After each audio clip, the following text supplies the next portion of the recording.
Mary Faith took all his energies, was a celibate preacher for 32 good seasons at Hazelwood Hamlet, single room, one and only house of worship in the trees. She was a beauty of body in only 15 years. He made his lessons in virtue a little too clear on Sunday afternoons off by themselves in the meadow just outside of town. Did he misappropriate a kiss, or was he really just a dedicated teacher? Before we can judge him, remember that we're all the same. Hey, hey, the details are fuzzy and nothing's ever as it seems. In the case of the wine-soaked preacher. Howdy there, I'm Matt McKinley and we're burning daylight. Howdy there, daylight burners. Happy Friday, we made it. Forgot to do my ad reads last night during the bull session because it was a good one, as you're going to find out. But, you know, got to take care of the guys that are taking care of me. So first off, we got Stetson Ranches up there in Fromberg, Montana. Multi-generational ranch looking to become extra multi-generational and sustainable in an economic term as well as an environmental aspect. Trying to be stewards of the land and also build a legacy type operation. And to do that, they are a very diversified outfit. They got industrial hemp, they got organic hay. They got some of the best quarter horses you're going to find, old foundation quarter horse bloodlines, all throughout their mares. They're being bred back to some really nice studs, spitting out some babies that have booty for days. They're athletic, big boned, calm demeanor, just good disposition, good everything you want in a good quality working horse or performance horse for that matter. You can go any way you want to with them. And then the cornerstone of the whole outfit is the beef. They're running registered Black Angus cows, covered them with registered Hereford bulls. You got F1 Baldy Cross calves, and that's all coming to your door, to your dinner plate for about $6.95 a pound. Guaranteed prime carcass, one owner, one outfit. You know where they come from. You know they're getting the highest quality feed. And they're getting cared for just like they're your own, because you know what they are. They're their own cattle, and they believe in their product, and that's why they're selling it straight to you. For as little as 1/8 of a beef, you can get it shipped straight to your door. Be frozen, shipped with dry ice. It's a good deal, and even better people. Got any questions about any of that, shoot me a message over at Burning Daylight on any of the social medias. And also go follow Jese Stetson at Jese Stetson on Instagram. That's Jesse with one S. Next up, we've got Loma Livestock. George, they got a big sale going on today. Loma Livestock, best goddamn sale barn in North America. They're located there at 1369 12 and a half road there in Loma, Colorado. Got a sale going every Friday starting at 10 a.m. Mountain Time. Got to go check it out. Some great cattle in that part of the world. George is doing a lot of cool stuff with technology, trying to bring some value back to the animal. And so it's just all the more reason to go check them out. If you can't make the sale, well, you're kind of a loser.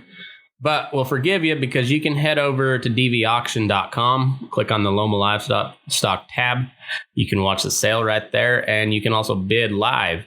So go check them out at lomalivestock.com as well. If you got any other questions or you want to consign anything like that, give them a holler, 970-858-9988. And finally, we've got Mr. Nick Allen Lute, braided rawhide services. He can do just about anything you want with him. He could braid Romels. He can braid a Bozell. He can braid a quirt. He's actually making a quirt for Dan Hartman's Problem Horse Clinic. Top Hand Award gets Nick Allen Lute braided rawhide quirt. And he also does braided rawhide Hondas. And these things are awesome. I've got 3 of them myself, and I use them all the time, just about every day. They're tough. They add some weight and some speed to the rope, and it also, that weight helps you reach on out there, throw some big, cool, fancy loops. And you can't break them. And if you do, send them back. Nick will make you another one. No big deal. Because he's that kind of guy. You got anything you want from him, and you should want some stuff from him. It's dude is good. But you can follow him on Facebook, Nick Allen Lute, or at Will Cowboy for Food on Instagram. And that's it. Thanks to all the sponsors. If you guys do any sort of business with them, make sure you let them know you heard about it on Burning Daylight. Now, let's get into the bull session. You never do that shit proactively. You're never like, you know what? I think I'm going to need batteries next week. No. What you need batteries for, bro? Well, my wife goes through them like crazy. I don't know why. My wife buys all the batteries too. Don't worry about it. She knows when everything goes out, apparently. All right. I think. Hey, what do we use D batteries for? Huh? D. Oh, okay. It's a neck massager. Why does your neck massager have a weed eater motor on it? You have two spout? You ever this thing? That's funny. Oh. Yeah. The battery bill gets a little out of hand. And I don't know why. What does your Wi-Fi router run on batteries? Is that what's going on tonight? That must be what it is. It was technology was not working very well today, but we got a couple people watching. What's up, Daylight Burners? Happy Thursday night. Back again for the bull session. We got Jesse, Nick, Sam, and Mr. Jake Smith out of Arkansas. We're accommodating to everybody. We got hillbillies of all different shades of white today, so we're all inclusive. What the hell's going on, fellas? I've been trying to get connected, so I've missed out on a good 30 minutes to an hour of conversation, it seems like. Yeah, we're done. Fuck off, Tim. You are more boring than anything alive. Sorry, comments. You just got censored. You froze pretty hard, Matt, right when you were about to get to the juicy stuff. This is more boring than the DNC. Yeah, fuck you, bro. Fuck off, Tim. 5 seconds. God damn it. Well, the RNC is going on too right now. Yeah, what about that? Tim, I how did you watched even Trump figure Star out on how to you. get on this thing? Tim is one of my college buddies who's about 9,000 years old. I think he voted for Bernie Sanders in his not Bernie Sanders, Joe Biden in his first Senate run back in 1932 or whenever it is. And then Tim has also been to college for about 9,000 years. He finally graduated, somehow married a smoke show, and then he walks in on guys jacking off at work. So fuck off, Tim. Oh, is it the one? Yeah. That's awesome. And it's awesome. He really can't reply. He can't really defend himself. That's a skill. Yeah. So what's Jake? What's going on down in Arkansas? How's the hurricane? It's fucking gone. It's dumb as fuck again. But on the plus side, Arkansas saw a hurricane. Yeah, that's pretty much about it. And it's humid as fuck. And it's supposed to be, I think it was like 72 while ago, and it's supposed to be back up to 102 tomorrow. So it's great. What are the name of these two hurricanes? Laura. Aaron. Lauren, one of them starts with an M, doesn't it? Yeah, they do them alphabetically. Either K or an M, huh? Marcos, maybe. I've got two coworkers in Texas that were like, "Hey guys, we're not going to be on today because we're boarding up our houses." So. Well, the reason these hurricanes hit Arkansas is because they're married and they're also brother and sister. Therefore, they had to pay a visit to the grand old state of Arkansas. Ba-boom-ching. Let's go ahead and get out of the way. Go ahead. We cannot have an Arkansan or really any Southerner without doing some sort of incest joke. It's almost as steady of a diet as dick jokes, but that's how we do it around here. So what did the hurricane entail? Is it just a bunch of rain and wind, basically? Yeah, pretty much like what we were looking at. We were kind of planning for it, which is the most fucked thing. If you plan for it, nothing happens. When you're just enjoying the time, everything goes to shit. But it showed to go through like Lake Charles, and it pretty much fucked all of South Louisiana up, and then up around Shreveport, and then kicked over all the stuff to the east, and pretty much, I think it was down to like 30-mile-an-hour winds before it hit Arkansas. So it really wasn't just major catastrophe. It's like a normal day in North Dakota.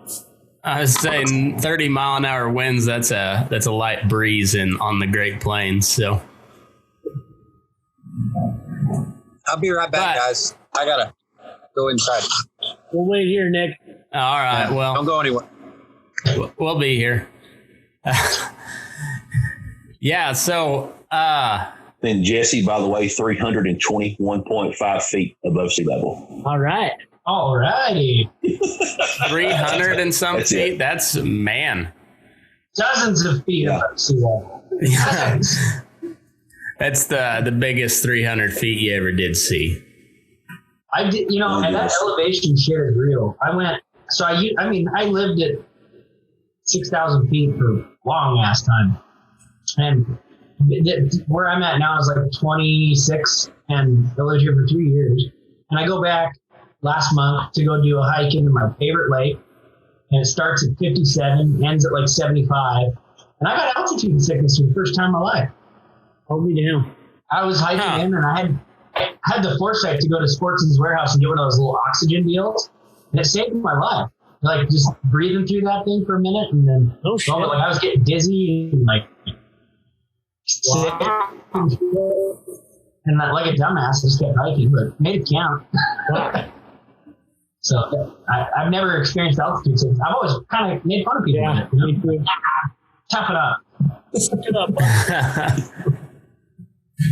That's funny. I've never had altitude sickness, but I was also flatlander, but we were still at close to 4,000 feet. Yeah, but like what's it at where you're in Nevada? Right now we're just shy of 5,000. Yeah.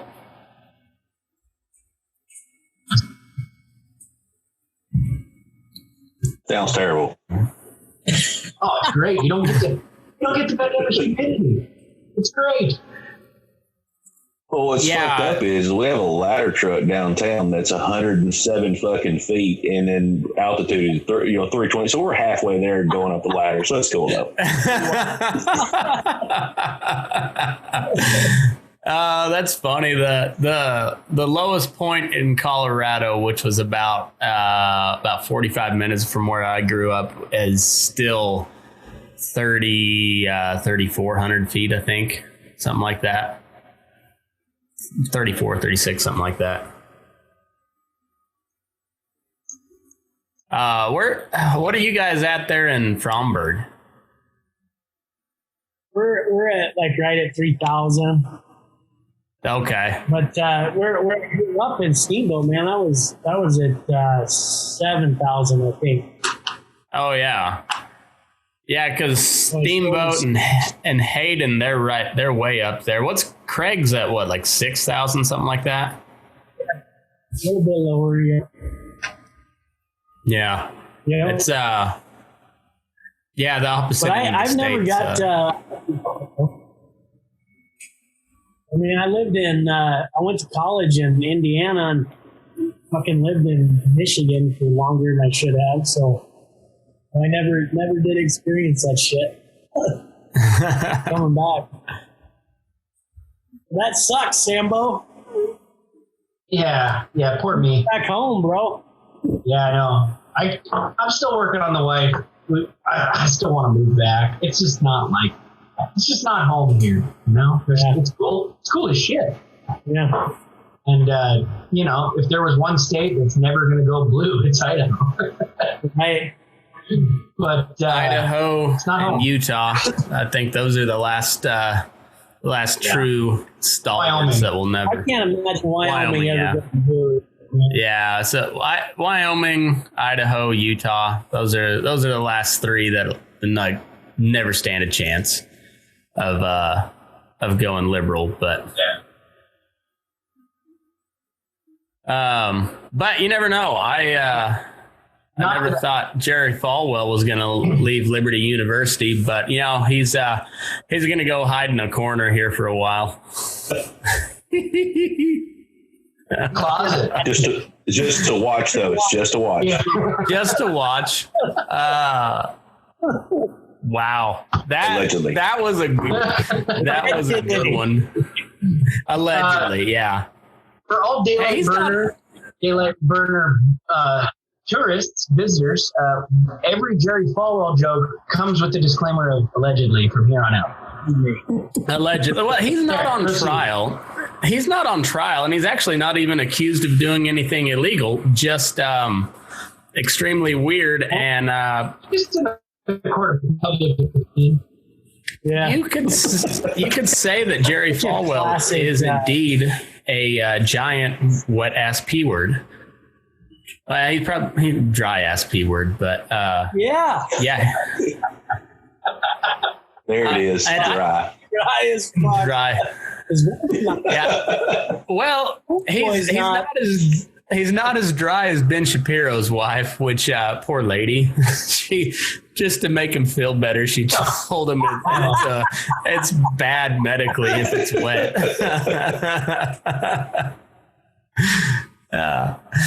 Yeah, honey. It's supposed to be like sandpaper down there. That's how God made it.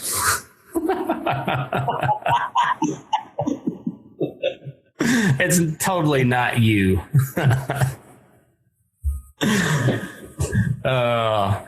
But what a wild fucking story that was. Like Jerry Falwell, I guess if you don't know who he is, he's like the big evangelical leader, isn't he? Yeah. Like he's Mr. fucking prime man.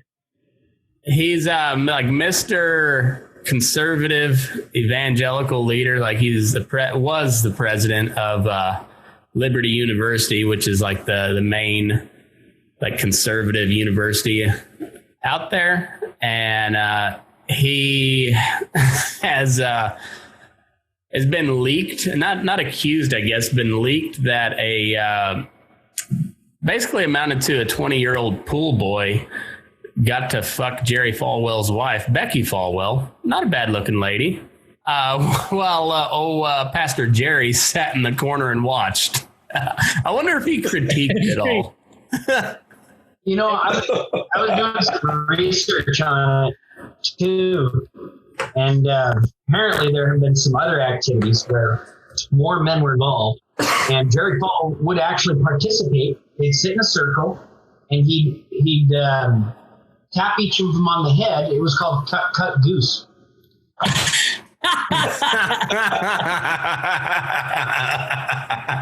Allegedly.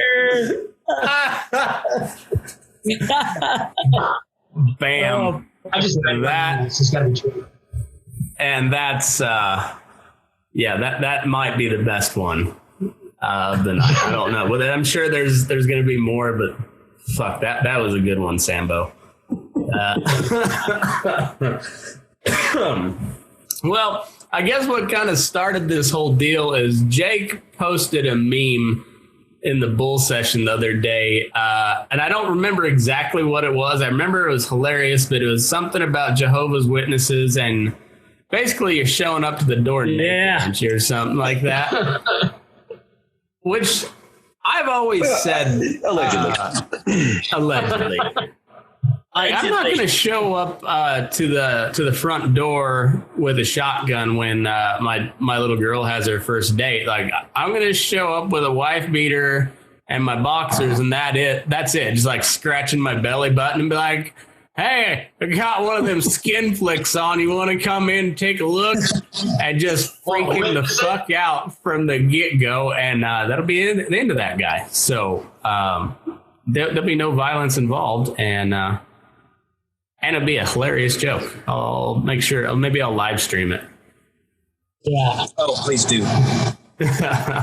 We got a ways for that. She's only 5, so we got a ways to wait. But last time the Jehovah's came here, I think I sent it to the Snap group, but I was, they have one of those Ring doorbell deals, and I just like sent them, and she was like staring at it, and so I screenshotted the picture, and she totally knew I was doing it. That's awesome. I've never really had to deal with Jehovah's Witnesses. I just never answered the door because, well, I guess outside of college and, I guess I lived in town in Kansas there when I lived in Kansas, but I only lived in town for about half of my life. Most, outside of college, and then when I lived in Kansas, I lived way out in the country. So we weren't getting dick for any Jehovah's Witnesses or Mormons or anything like that. They just didn't fuck with us out there. But in college, I just couldn't answer the door because I didn't want to deal with it. But Robbie had some repeat Mormon missionaries that would come by and actually even helped him dig some holes. And Robbie is very like rabidly atheist. So like there was no conversion going to happen, but he would make them talk, make them plead their case, and then like rip them apart. And they invited him to go to church. And he was like, all right, so if I go, it'd be better if he was here telling. I don't know where the fuck he's at, but if I go, it's not going to. Yeah, he said it's not going to be to hear the good word. It's going to be the same reason I go to the zoo, and that's to watch the monkeys dance. So, dance monkey, and they never came back after that. And I know we've got some LDS listeners out there, so that is not a knock on the Mormons. That is more just a testament of how big of an asshole Robbie really is. So, but he's and they know that by now. If you don't know that by now, you ain't watching. You ain't listening. No. And see, I think the whole thing behind it, the conversation was, it was funny as fuck, first off. And then we sat there and I got to thinking about it. I thought, man, maybe it's just our area that has these sumbitches that go from door to door. And it wouldn't have been so bad because I usually don't answer the door. It's like, somebody's knocking. They'll either, come back later or text or call or whatever. Except for it wasn't like a normal, like, hey, I'm here to tell you about Jesus and everything else. It was like, boom, boom, boom, fucking search warrant. I thought, oh, wow. And I'm working graveyard. And so at this point, have no idea. The pit is going crazy. And he is like just adamant, like hair on the back of his neck standing up. I'm like, all right, what the fuck's going on? Grab the 40. I did have underwear on and Crocs. If you ain't crocking, you ain't rocking. And so go on about our business. And I flayed the door open. And I agree, the trainee, I guess there was 2 of them. And this poor bastard is about this far from the 40. And I asked him what the fuck he was doing. The training supervisor is already in the car next block over. So, yeah, it just went to shit. They don't come down our road anymore, ever. It's awesome. Well, I'm kind of bummed, but we don't really get those kind of visitors in Bromberg, Montana. Yeah. Probably because they're all the fuck down here. A small town Montana, like you get into a small town and everybody goes to the same church. They're one or the other.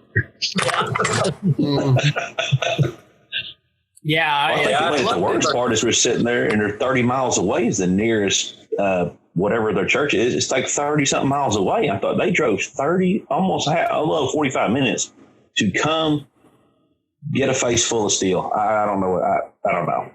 I think they just wanted to see you in your Crocs and your underwear, bro. Hey, I mean, it's shit. And I didn't even have the mustache then. Oh my God. It'd been amazing.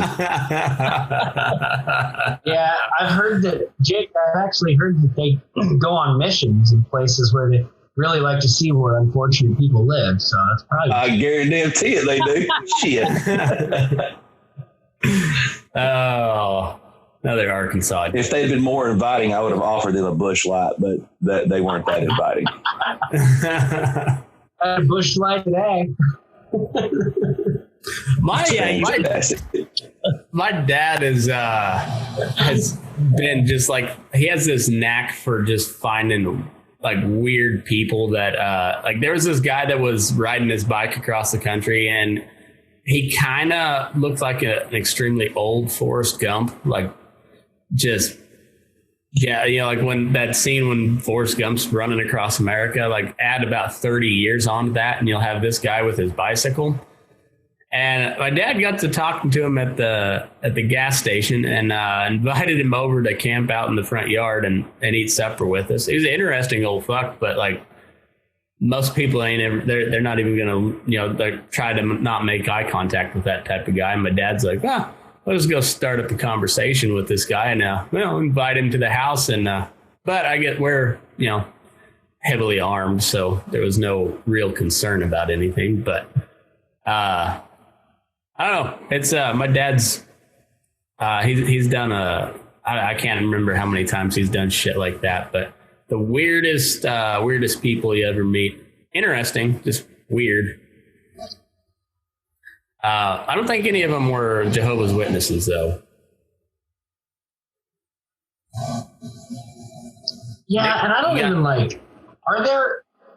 This might be like a really ignorant question, but are there any like hot Jehovah's Witnesses? Because mine are always like 58-year-old ladies, and, you know, like they just look like school teachers. You know, from not the hot. Well, Yeah, I think they're the trying to Mormons got the.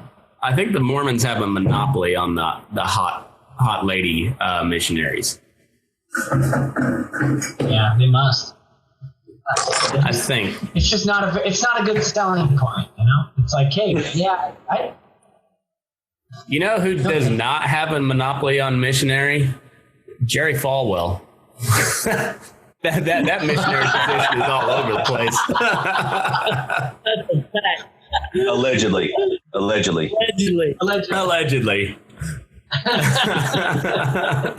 No, I think after he accepted a $10.5 million buyout to step down from Liberty University, we can just go ahead and say that shit happened. I don't think there's any allegedly anymore. If you have a $10.5 million buyout clause in your and they go with it, like you've got some shit in your past. Like that's if they agree to that term, yeah. That, like they know. Like I guarantee you Liberty University knew about that. And that's why buyout, they're using him. They were using him for his, you know, TV fame and but they knew that eventually this shit was going to come out, and that's why that buyout clause was there. So curiosity, was it his pool guy or just a pool guy? No, it was his pool guy. It was his pool guy. Because you cannot be a grifter like that and not have your own pool. Right. Touche. I mean, Joel Osteen has his own fucking arena, and like, but that guy's grifting out of control. So he's doing it right. Yeah.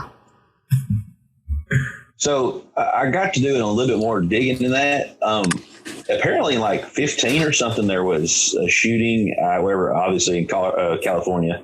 And he said something about pretty much wanting every student on campus to get their concealed and all this good stuff.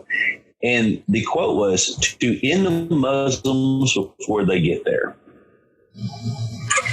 Wow. I mean, Yeah. I don't know. I guess it's just really confused. Well, was really confused. Now he's really fucking rich and jobless and probably lost a pool guy, but that's beside the point. Well, I think he lost that. I think that pool guy was out of the picture a while ago. I think he outgrew Miss Becky Falwell's age range, and they moved on to a different pool guy. Oh. Yeah, he got kicked out of the pool guy union, I think, though, for sure. Give him all that. Probably. I mean, first rule of pool guy union is you don't speak about pool guy union. They hired a guy to come kick his ass. You might know him. His name's Cuck Norris.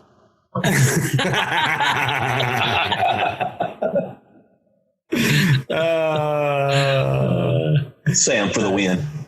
That's a good one. I was not on my game with the puns today. I had I left the feed yard about midnight last night. I was waiting on a bunch of damn Mexicans that never showed up until 6 hours later. But Talking about the cows or the borders? Both. They got to bring man at night. Yeah, my boss texted me. It was like they're about 30 minutes out, and I was like 6:30 last night. First truck didn't get there till 8. I think it was 8:15 when I started unloading. But I got about 6 chapters read in my latest Mormon book that I'm reading, so that's a plus. Well, good. This whole Mormon project is gonna be like a year-long project. I've got so many books I've yet to read. There's a lot of shit there. It's gonna be a good one. You can do a documentary on it or something, or I'm gonna do like a Dan Carlin style series on it, like 3 or 4 parts, several hours long. Yeah, there's a lot of shit there. That was an interesting bunch of people, man. that is something that just doesn't get talked about enough when it comes to the West and how it's shaped. Seriously, like they went from nobody besides the Paiutes in the Salt Lake Valley to 20,000 people in Salt Lake City within like 5 years. Yeah, that's it was nuts. insane. Bozeman didn't even grow that fast. Yeah. It was insane. It was, and a lot of it wasn't so much that they were good at what they did. They were just like, fuck you, we are doing it some way or another.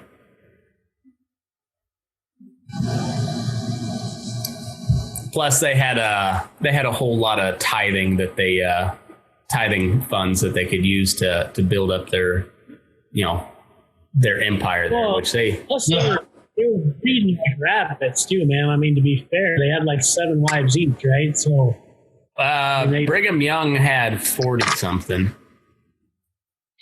So there you go. There was only some of them that he had sex with, because there was sealed for time and eternity, and those were the ones that you could have sex with. Or you could have like sealed for time only, and so that'd be like a widow or somebody that like was a new convert, but their husband was not, so they'd be sealed to Brigham Young, but it was just like a on paper thing only. It's a weird like fucking deal. Something like that, yeah. Yeah, it was a weird deal. But 47 of them. And it tells you how bad of an idea when like the main proponent for polygamy has to like in one of his sermons like all you women need to quit bitching. You guys are whining too much.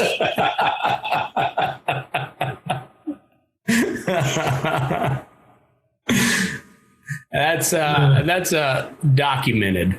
documented truth where he's like, you guys are all whining, and if you don't like being in polygamy, you can leave right now. And there was like thousands of them just like, all right, I'm out. Deuces. They had the highest marriage rate of anywhere in the world, but they also had the highest divorce rate of anywhere in the world, I think.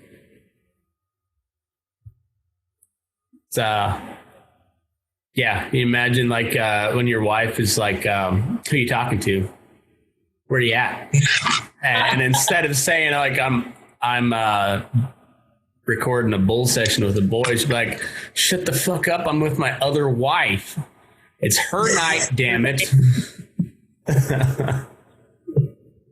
Yes. Mormon, the father of mansplaining. The fact that there's a fucking show about it, like the sister wives, whatever. The fact that there's a fucking show about it is just wow. Yeah, it's wild. I don't know. It's an interesting deal, and I don't know. They made some good points. Not that I agree with them, but like fairly valid points in their arguments. But I don't know. It was kind of weird.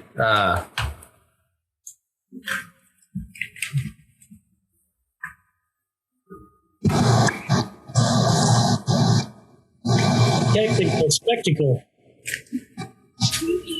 What's happening? Here's how.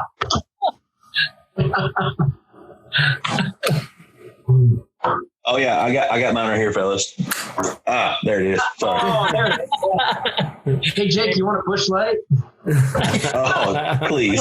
So Sam sends us a picture in our Snap group today of him drinking a Bush Light, right? He's trying to be all. I don't know if everybody caught it, but there's a book on this person's lap that says how to cope with a massive penis. I wrote that book. Did you write it? Oh yeah. It was so opposite, you know. I mean, it was plagiarized, but hey, my name's on it. How to cope with a massive penis. The history of burning daylight. Exactly. I gotta have Morgan Freeman narrate that for the audio version. Yeah, you do.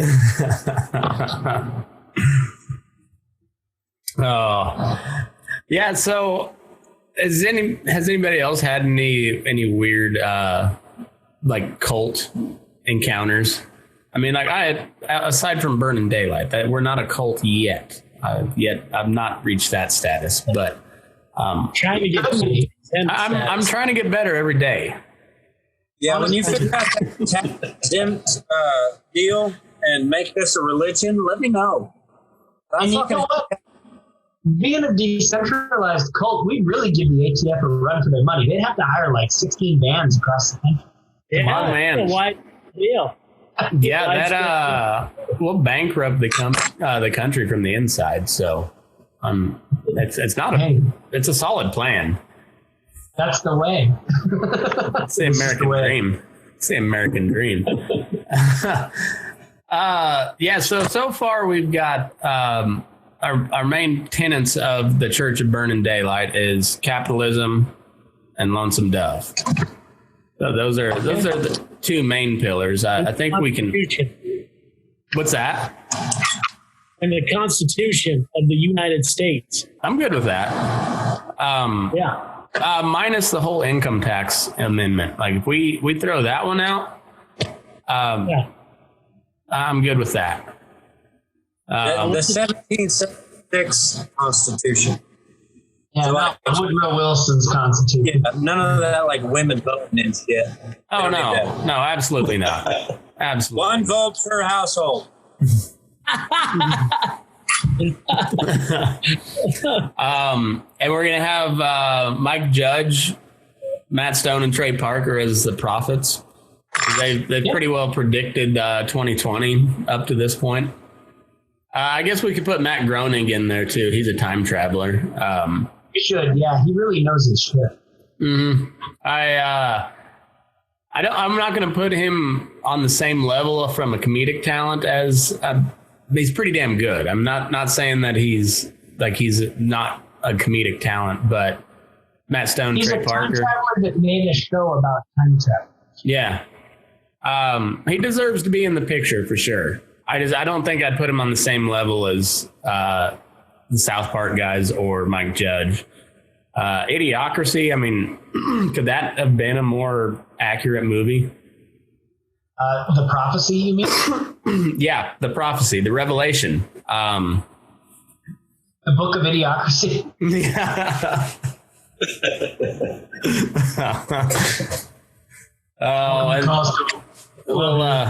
The 2020 will be known as the COVID BLM trials.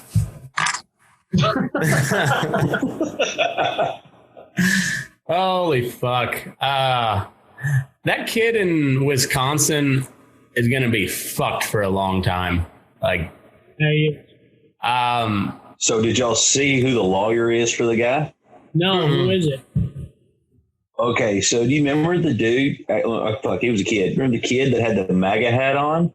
That got the Indian, like, not the dot head Indian, like the howl in it? Yeah. His lawyer?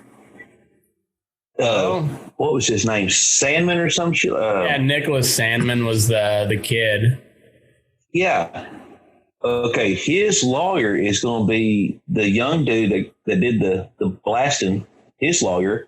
And I just found out earlier that he got, Sandman got $250 million from CNN and has 2 more pending trials that the lawyer said, they're fucked. So this kid may come out looking pretty damn good. That's one thing, but that was a civil lawsuit, and this is going to be a criminal. Like, it's just. And the big thing is he's a minor, so he was not in lawful possession of that weapon, and that's going to be a problem for him and his parents. It should be a problem for his parents, anyways. That kid should not have been there. Like, you're a minor. I don't care how patriotic you are. You don't need to be there. Like, that's. That being said, I mean, fucking good for him. He was quick on his feet. That could have been real bad, or like even worse for him. But that's not a good situation, man. And when you're looking at how that George Floyd case is starting to turn out, shit's gonna get ugly in Minneapolis because that officer probably gonna walk. Because they're charging him with 2nd-degree murder. Yep. And now the body camera footage is coming out where, dude, they overcharged him. Like, there's no doubt that guy should be behind bars, but you got to, like, you can't overcharge or he's going to skate, and fuck, that's going to get ugly, dude. That's going to get ugly. Yep. So I don't know what the law states there. I know, like, just for instance, in Arkansas, if you're under the lawful legal age to own a weapon, you can still be in possession of a long arm, like a deer rifle, what we would consider a deer rifle. But I'm pretty sure, I know Arkansas law is stating that an AR is still considered a long rifle. Yeah. So I don't know how that's going to pan out up there or not. Wasn't he from Illinois? He was from Illinois.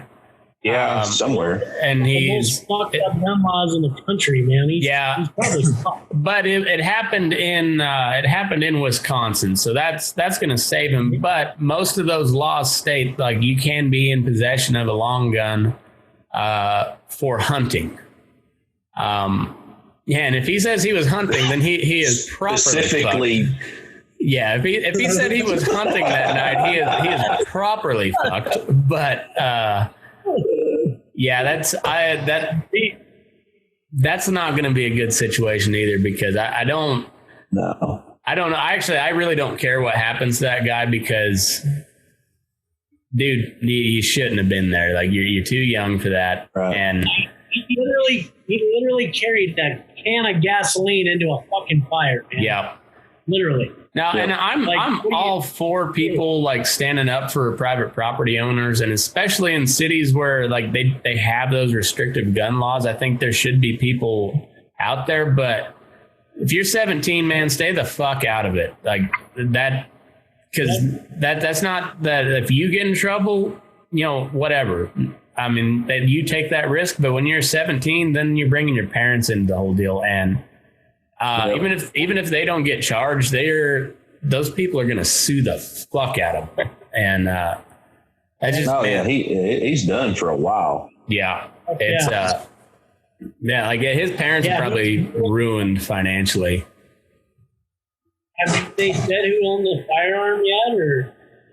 I don't know. No, and it was his parents had bought it, but they had gifted it to him. I mean, it was his, but in the eyes of the law, it's probably not his. No, it's probably, you can't be. You can be in possession, but you cannot be in ownership of it until you're 18. Right. Pretty well everywhere. I mean, yeah, it's. I don't know, man. That's if you're gonna fight for the gun rights of law-abiding gun owners, you better fucking be a law-abiding gun owner. And in this case, he was not. Did he act in self-defense? I think almost certainly. I mean, from what I could tell, that the shooting part was justified. The carrying of the rifle to that thing, not only was it ill-advised, it was probably illegal. So, I mean, as a law-abiding gun owner, I don't think there should be any gun laws. But as the situation sits, man, like whatever crime they throw at you for the gun-related offense, he probably deserves it. I don't think he deserves a murder charge or even intentional homicide or whatever they charged him with. I think that's a clear self-defense. But if they get you on a unlawful possession of a firearm or whatever, fuck, man, that's what it is. You got to know the law.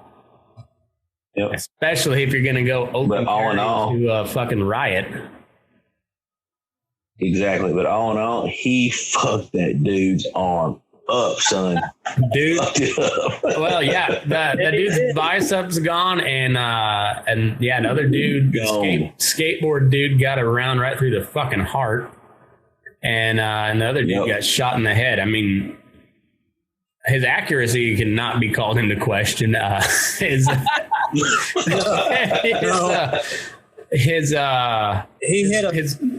training was dude in the heart. Yeah. His accuracy was on point. His knowledge of gun laws was sadly lacking. Well, I think I'm more impressed with the fact that he shot him and hit him that accurate with the fucking cheapest AR you could possibly find. Yeah, I mean, yeah, absolutely. I'd say it's pretty obvious that guy's been, or that kid has been practicing a little bit, and he'd probably be a good Marine. Sounds like he might be a little bit of a psychopath, so he'd fit right in with the Marines. Well, that's kind of my thought is it's sort of a bummer, man, because I kind of think it might be a little bit of a trendsetter, you know, when you're looking at folks' reaction to, I mean, look, the BLM thing, like when it first started, like we've talked about, man, everybody can agree the George Floyd deal was a fucked up scenario, man. Yeah. It was bullshit. 8 or 9 minutes, choking him the fuck out, regardless of his alleged counterfeit $20 bill or whatever the fuck. The whole country was behind that shit. Like, that was fucked up. Yeah. But now you got Antifa, circling the wagons around this hijacking the BLM ideal, and it's just turned all to shit. And it's an election year too, so yeah. Yep. Or the door. There it is. Wild. Can't make me believe that Antifa is not funded by people outside of this country. I guarantee you. Yeah. Make me believe that. Well, and even worse than that is the Black Lives Matter movement, who the leaders are self-admitted trained Marxists. Some of their platforms are the destruction of the nuclear family and the downfall of capitalism and, you know, the constitutional republic and under which we live, all that good shit. They are fundraising through like the same fundraising arm as the Democratic Party. And that's why the Democrats are going to lose big this year. Like it's not that big of a secret anymore. And like when you're coming on 3 solid months of riots in Portland, as I don't know if you guys listened to the last episode with the butcher guy, Andrew, there's very few black people in Portland. The protest started for a guy in Minneapolis, but yet Portland, Oregon, has been rioting for 90 days straight. And you look at the mob there, and they're all like a bunch of skinny soy boy white dudes. Yeah. Soy boy. Yeah.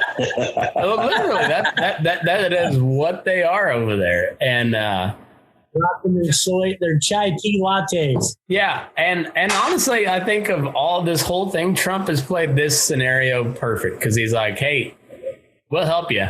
We'll help you get control." And they're like, "No, fuck you."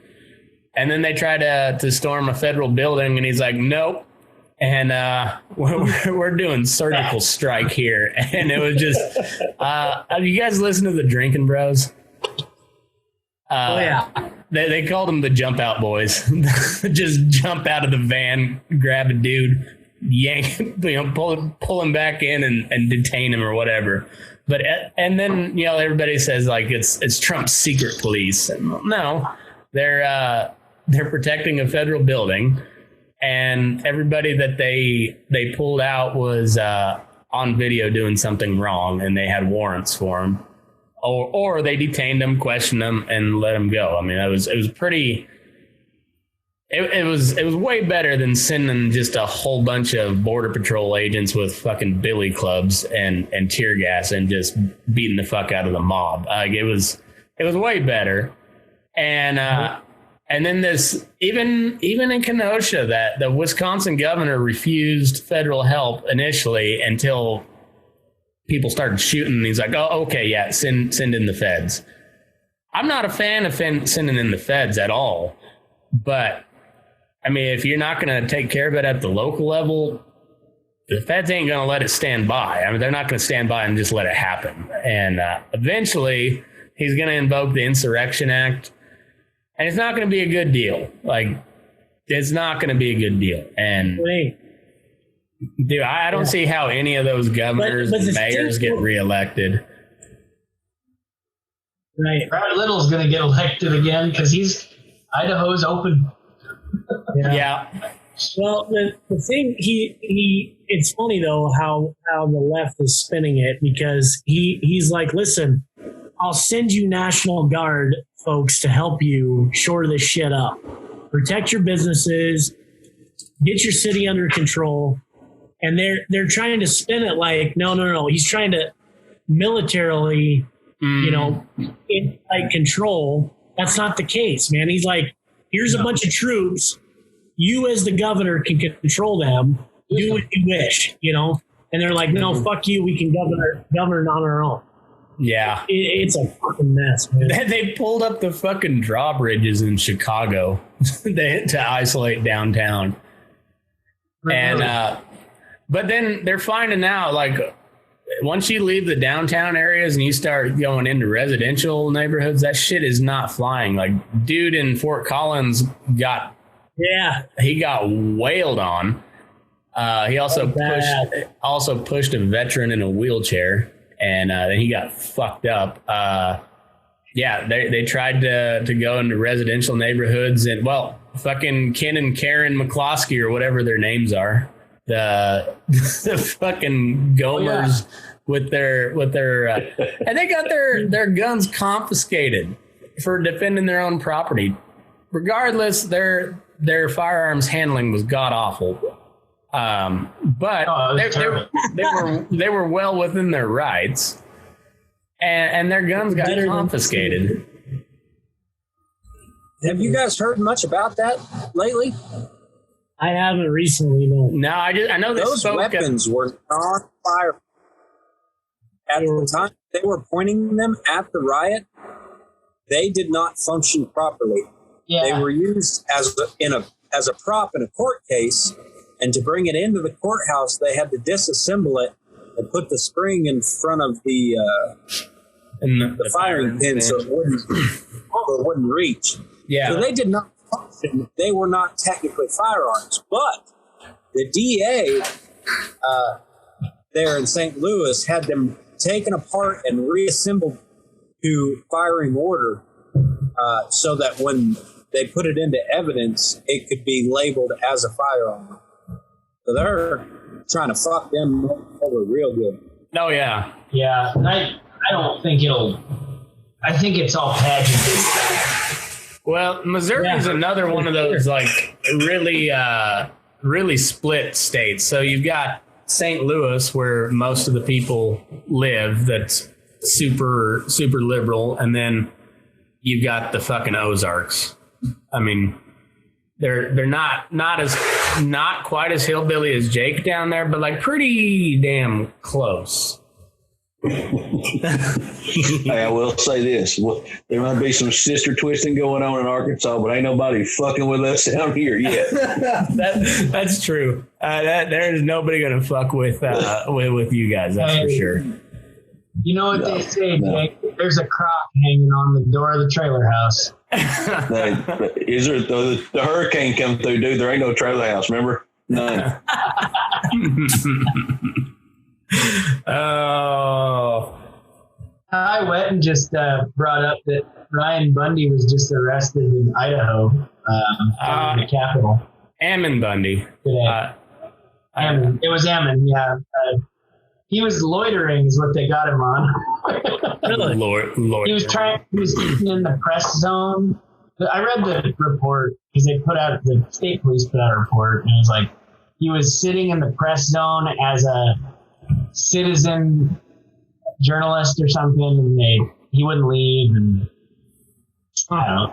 It's all pageantry. People just trying to get attention and suck out time from the airwaves, you know. Yeah. Our governor's literally done everything he said. I did like that your legislature overruled the governor. I was like, no, we are open now. Like your state of emergency is now repealed. Like that was a good move too. I think your governor's probably pretty good, but your legislature is even better. He's listening to the people because he wants to get reelected in 2 years. Like this isn't even an election year for him. Yeah. But you know, like I go anywhere, and it's up to the business owner whether I have to wear a mask or not. Yeah. And if I have to wear a mask, I'll choose to support another business. That's just me. But I was in a business that I go to every day, and I was in there getting some coffee, and this lady walks up next to me. And stop me if I told you this, I'm sorry, but I think I did tell you guys this on Snap, actually, but she walks up next to me. I'm waiting for my coffee, and she looks at me and she goes, do you just like choose not to wear a mask because you don't care about infecting other people? And I was pissed off like before she even talked to me, so I just immediately went, bleh! That's what your voice sounds like? I fucking walked away.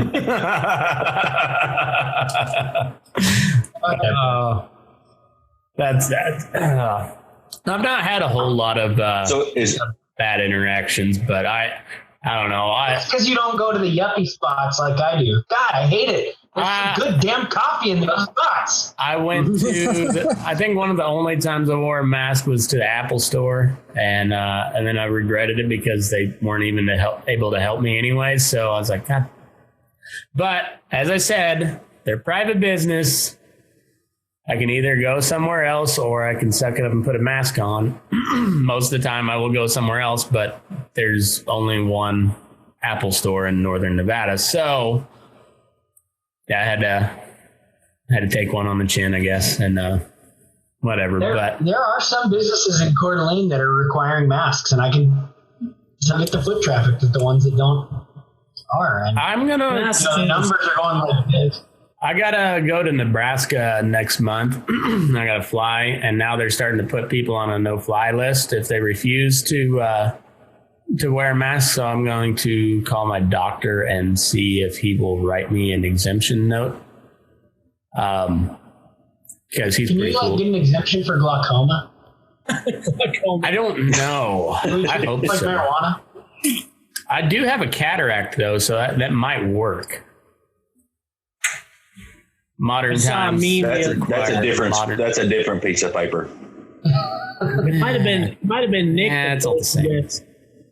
But it said something like there's a 0.01% chance of rain, so I'm appalled that nobody else is using a fucking umbrella. Yeah, exactly. I tell you guys, if I am ever in a store with a mask on, I'm robbing that fucking place. So that's the crazy part here is we have two different states. Like where I work is 25 miles from the house, and we have Texarkana, Arkansas, and we have Texarkana, Texas. Well, Governor Abbott has, completely lost his fucking wig on Texas side. Yeah. And on Arkansas, he's just kind of like riding his dick all the way into whatever. And so the problem is like we go into these places in like Texas, like, oh, you got to have them on. All right. Well, then you go to the same fucking store across the way in Arkansas, and they're like, oh, well, we suggest it unless you have a medical condition. There's always a little clause about medical condition. So these sons of bitches don't know medical from anything. Like they couldn't tell you how to spell anything. So you just make up a bunch of bullshit and tell them when you have the mask on that your CO level gets higher and it's bad for your health. And usually the 17-year-old dumb fuck at the door is like, oh, okay, that's fine. And then you just walk on in. So that's kind of how it is pretty much everywhere down here. It's also a HIPAA violation to ask somebody about their disability. It is very much so. Yeah, unless you are like performing like medical attention to them, like it's very much against the law. But I've saw so many editorials and opinion pieces about why that does not fly and blah blah blah blah. It's the government's only going to encroach as much as you allow them. So Right. you've allowed them to make you wear a mask, and that's why that's the deal. Remember, this lockdown was going to be 2 weeks. 2 weeks. 2 weeks. Yeah. To Yeah, flatten the curve. 2 weeks seems like 5 fucking years ago. Yeah. God damn it, man! It's I don't know. I think the problem is like where we live. Like I'm assuming you too, Jake. Like we're all fairly rural people, and so like that the bad thing is like nothing much has really changed for us. And then you just like you turn on your TV or you flip through social media, and like everywhere else is just like burning to the fucking ground, and we're like, well, it's really a pretty nice day over here in God's country, and like what are you guys doing?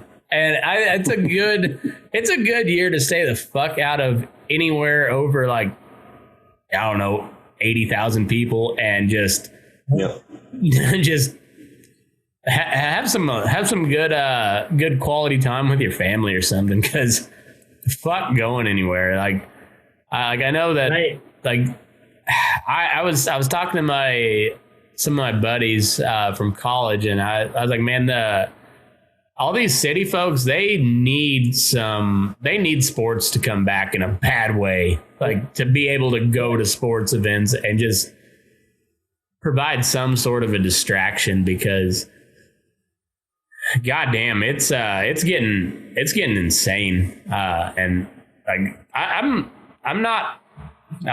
more than just a little bit worried about how shit turns out, because like I'm not worried about where I live. But like, I don't know what's going to happen in these bigger cities that's going to trickle down to us. Because it's always something that happens in the cities, and then some law gets passed infringing on your rights because of some dumb fuck in Kenosha, Wisconsin. And now they want everybody in bumfuck Lyon County, Nevada to disarm and all that horse shit. And like I said, and as far as me, my day-to-day routine, has changed very, very little since this whole thing went down. But same time, they said 2 weeks and this would be gone. We got to flatten the curve. They never said anything initially about eradicating the virus. They said flatten the curve. And all the real doctors said, hey, if you flatten the curve, you're just going to extend the problem. We don't have a virus, so you have to reach herd immunity. And the quickest way to do that is to have as many people as you can get it and recover, which seems like has happened long ago. But, Orange Man bad, so lock everything down. What's crazy is like the test in general. I mean, like for instance, in Arkansas, we obviously are not in the top anything for money wise. But next to like Louisiana and Mississippi, they are the fucking terrible, terrible financial shape. And we kept trying to figure out like why Arkansas at the time had such low counts. Well, it's pretty fucking simple because we don't have that many fucking tests. Yeah. Plain and simple. And then all of a sudden now we're had a 40% spike. Well, yeah, because we got fucking tests, but it doesn't matter because it starts from the big cities and works its way back down to us. Yeah, but never mind these largely peaceful protests. Largely peaceful. Oh, fuck out of here with all that. It's a riot. Is a riot all fucking day long. And yeah, they're going on 90 days straight in Portland and Seattle, and I don't know how long in Chicago, but it's a fucking train wreck out there, guys. They just need to put a wall around Portland and send in Snake Plissken to get everybody out. Yeah. Yeah. I think Speaking of peaceful, how are those fires going there, Matt? I haven't even looked at. I mean, they're a ways off, so I haven't paid attention to how much they're getting contained, but it's still hazy, not as bad. And the ash hasn't been real thick. Like it hasn't affected like your breathing air quality. I mean, it's affected visibility for sure, but makes for some damn cool sunsets. But yeah, California. I love how well, first off, I love that Donald Trump made himself the keynote speaker of the RNC all 4 nights. That's a fucking power move. Like that's a narcissist move if I've ever seen one. But I also love how they're just shitting on California at every chance they get, and couldn't happen to a better state. And I think probably the bulk of my audience comes from California, and there's some really, really good people in California. And they're self-hating Californians, though. Exactly, they're kind of like the self-loathing Jews. But yeah, there's I would say the majority of the landmass of California, all those people are pretty well just good, God-fearing, just want to be left alone type folks. And then you have the cities where everybody lives, and it's kind of this. I mean, it's the same story everywhere, but California is just a grand example of all this progressive bullshit played out. I mean, they've got almost as many homeless people in the state of California as you have the entire state of Wyoming. And you've got like the 9th largest economy on earth, like in fucking shambles. It's for now. Yeah. Everybody's moving to Texas. I know. Texas is fucked. Yeah, they're going to be the next San Francisco because people are leaving there in droves. Joe Rogan left, and he's been pretty vocal about it. And yeah, Joe Rogan's pretty left wing. And besides these influencers, like companies are getting paid to move jobs to Texas by the government, the municipal governments in Texas. When I worked at Oracle a while back, big, Larry Ellison, that company. I worked there a while back, and the place I worked at lost 350 jobs because the city of Houston essentially has this discretionary fund. It's like $1 million. It's about $1 million, and they can give it to a company to just relocate jobs. So they said, "Hey, Oracle, we'll give you $1 million if you locate 350 jobs to Texas." 350 people lost their jobs. 300 people got jobs. 350 people got jobs in Texas, and Oracle got $1 million. And it was cheaper to hire in there too. Yeah, and it was actually probably a better paying job in the long run in Texas than it was in California. It was for less money. It went further. Yeah. Yeah. Well, So have y'all been to Austin? No, I've never been. I know. So their fucking motto is keep it weird. Yeah, keep Austin weird. That's been that motto forever. It has gotten it's gotten so much worse. I mean, it is literally I'll try to be nice.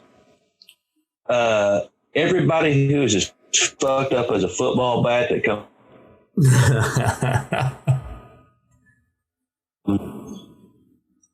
Sounds like a soup sandwich. It is. Yeah. Yeah, I was listening. Like the Drinking Bros just moved their headquarters to Austin. That's where Rogan's going, and yeah, you've got like Texas is. I don't know. They got a lot of people moving there, and that's going to be a swing state pretty quick. But I also think California is going to be a swing state here fairly quick too. There's a lot of people leaving, and it ain't the conservative folks. That's the sad part. Like all you like the Lorenzinis and all the California listeners. Like if you want to move to Nevada, we'll take you with open arms. But those guys are going to stay because California's home, and they've been there for generation after generation. It's going to be the progressive liberal fucks that move over here and turn us into California. And so I don't know, give it 20 years, and after all the conservative folks, make California like a Wyoming.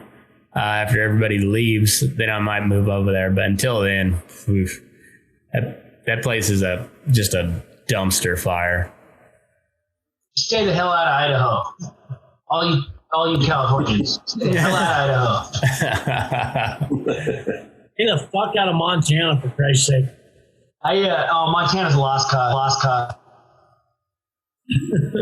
Yeah, Montana, Colorado, Nevada, they're all just done. What Alberta, goddammit? I think it's too difficult to immigrate to Canada. Yeah, it is pretty tough. Yeah, so Ty was saying that he didn't think anywhere is locked down as bad as here in New Mexico. It's a joke. We've been having underground junior rodeos and ranch rodeos all summer. All these events have been bigger this summer than any other year. Well, fuck yeah. That's civil disobedience at its best. Like that's a good thing. I'm not we started off making fun of some religious zealots. I'm not a huge fan of organized religion. Like I consider myself a Christian in the faith terms, but I'm not a religion guy at all. But there was some church in LA that had like 6,000 people attend after the Supreme Court decision that the state could mandate a cap on how many people you could have at a religious service, and that I think California capped it at like 50 people, or at least that's what it was here in Nevada, and then there was like 6,000 people that showed up at a church service in LA. Like fuck yeah, that's civil disobedience at its best. That's the way it should be. I don't think this. Like this kid in Kenosha, I don't think that helps anybody. I know there's a lot of conservative folks that are sharing memes about that, and it is kind of funny about these Antifa fucks kind of getting some comeuppance. But at the end of the day, that's still 2 people dead, Americans. as big a pieces of shit they may be. Hey, only one. There was two of them. One of them was a pedophile. Okay. All right. So he's not considered a people. So yeah. All right. So one American died and one pedophile. But either way, like that's not good. Like it's cool to see the kid standing up for some people, but either way, that's just not a good situation. But I think like these junior ranch rodeos and stuff like Ty was saying down in New Mexico, that's excellent. 6,000 people at a church service, that's excellent. And like taking your business to somewhere that doesn't require a mask, I'm all for it. It's just, man, it's a weird fucking time where it's weird, spooky kind of. Well, anybody think 2021 is going to be better? No, I think when Trump wins in a landslide, because I think he will. Like I'm back on that train of thought. Like they're like shit's just got like the Democrats have just gone so fucking bonkers, and Joe Biden like they're Pelosi's already calling for no debates. Like they're just trying to keep that guy in his fucking bunker. And yeah, Trump's going to win in a fucking landslide, and we're just going to have 4 more years of just, fever pitch hysteria from the Democrats and the media. And the tone they've set is that basically no matter what happens, there gets to be a riot. Mm-hmm. Unless you're protesting for your own civil liberties. Or your religion or anything. Yeah. Yeah. But, anything done in the name of Black Lives Matter is justified. And of course. The only thing they're doing there is you're taking regular, ordinary white folks who have not thought about race in probably their entire lives, and you're making them a tad bit racist because you're like, eventually there's going to be like, fuck you. I have not done anything. Fuck you. And that was the whole Trump vote in 2016 was fuck you. Why do you like Donald Trump? Because fuck you. That's why. And Yep. who's trying to join here? That's me. My computer's all fucked up. Just okay. No, I was just curious, but yeah, I think it's going to be an even bigger fuck you vote this year, and sadly, I don't think things are going to improve anytime soon. But I don't know. I think the more shows of civil disobedience. Well, fuck, how many people do they have at Sturgis? Like 100,000? I thought it was 250. Was it? Oh, even better. Yeah. Did Christy Noam speak at the RNC? I don't know. Because if they didn't have her there, if they didn't have her, they're doing like they're shooting themselves in the foot. Christy Noam's been a fucking rock star. Go ahead, Sam. I watched Ivanka speak on mute. Oh, that's a good call. Did you just put wet ass pussy over it as she was speaking? the Ben Shapiro version. I poured a dram, and I sat there, and I just kind of. There's some whores in this house.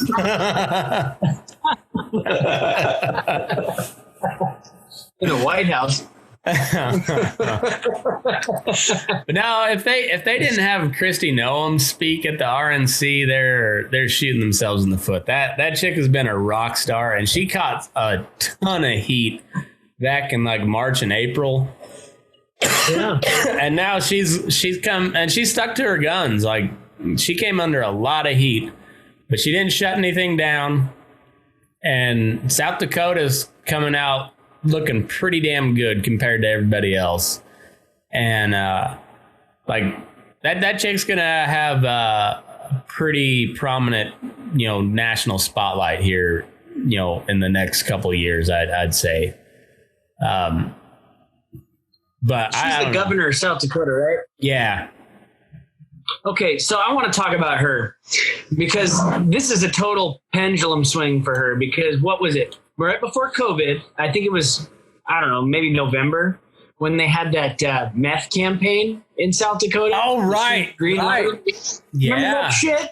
That was her. That was her. And the fucking, we're on meth. We're on meth. We're on it. Meth. We're on it. I mean, we're on it. And she had like farmers being like, meth, we're on it. Yeah, I remember that. That was one of the first blog posts I did on the website. It was just a meme collage of meth, we're on it. So funny. And then, like, what was it? A few years before that, they had this big old campaign about not breaking too hard when you're sliding on ice. And you know what the campaign was? Don't jerk and drive. That's right. Don't jerk and drive. Yeah.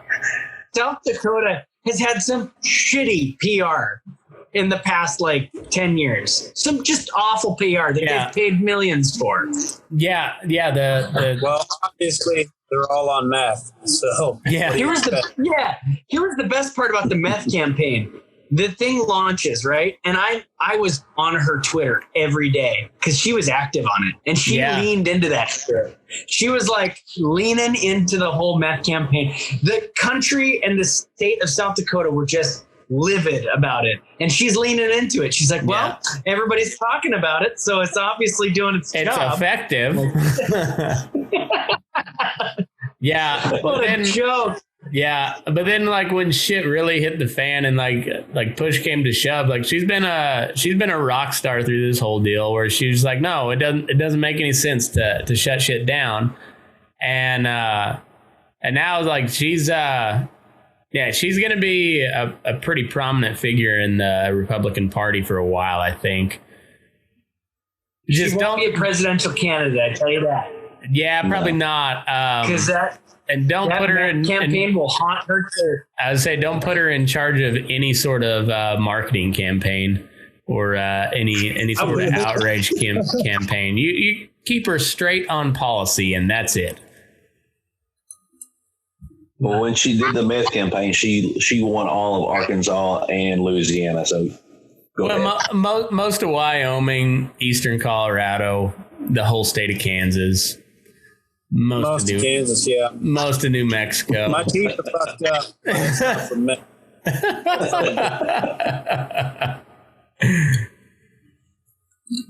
Oh, yeah. It's does it not feel like we're just living in a completely separate world from the rest of the country? I don't know. For me, really nothing has changed. It's been mildly inconvenient to go out to eat and shit, but you look at the news and you're just like, Jesus Christ, what the fuck is happening? It's weird. So do y'all have even in the small towns, do you have the couple of those people who just try to be the big town people and put those rules and shit in effect, and everybody just looks at them like they're a dumb fuck?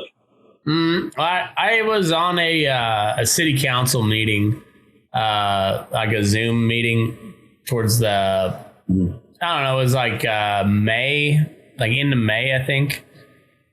And there was really one guy that was like, hey, we have got to open up.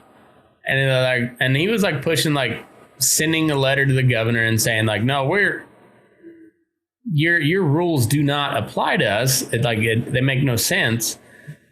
And there was a lady on there that had a salon, a hair salon in town, hadn't worked in 3 weeks. And she's like, I can make it another week maybe, but beyond that, like I'm shut down for good. Like I can't make rent. I can't make and then there was like 2 or 3 city council people. They're just like, well, that's a sad story, but we've had like 3 cases in the county, and it's just it's been a real rough go for everybody. And she's like, bitch, I haven't received any money in a fucking month. You're collecting a paycheck, and I mean it just.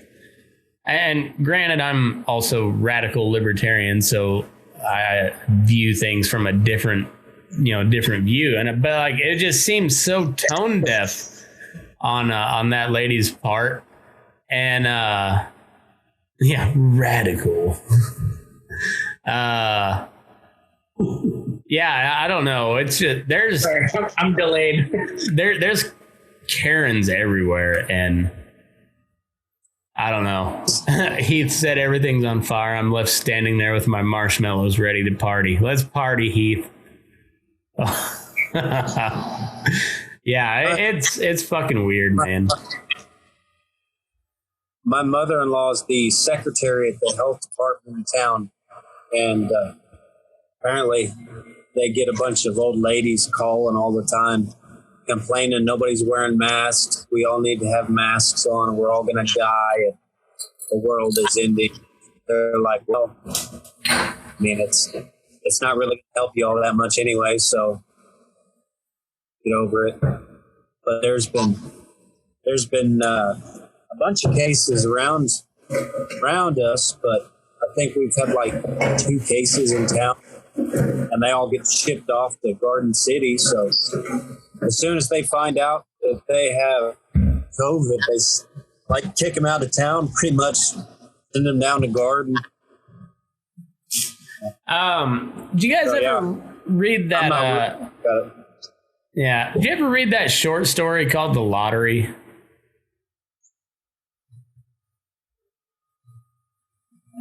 No. Okay. I don't think so.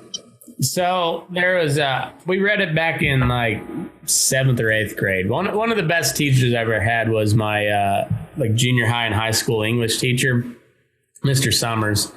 And he made us read this. It was a short story, and basically the premise of it is there was a lottery drawn once a year, and it was basically a sacrifice to the gods or whatever to have a good crop or something along those lines. And it was just and it was like it was a telling of that day of the lottery, and it ended up being some like little kid that they just stoned to death as a sacrifice to whatever, to have a good crop or whatever.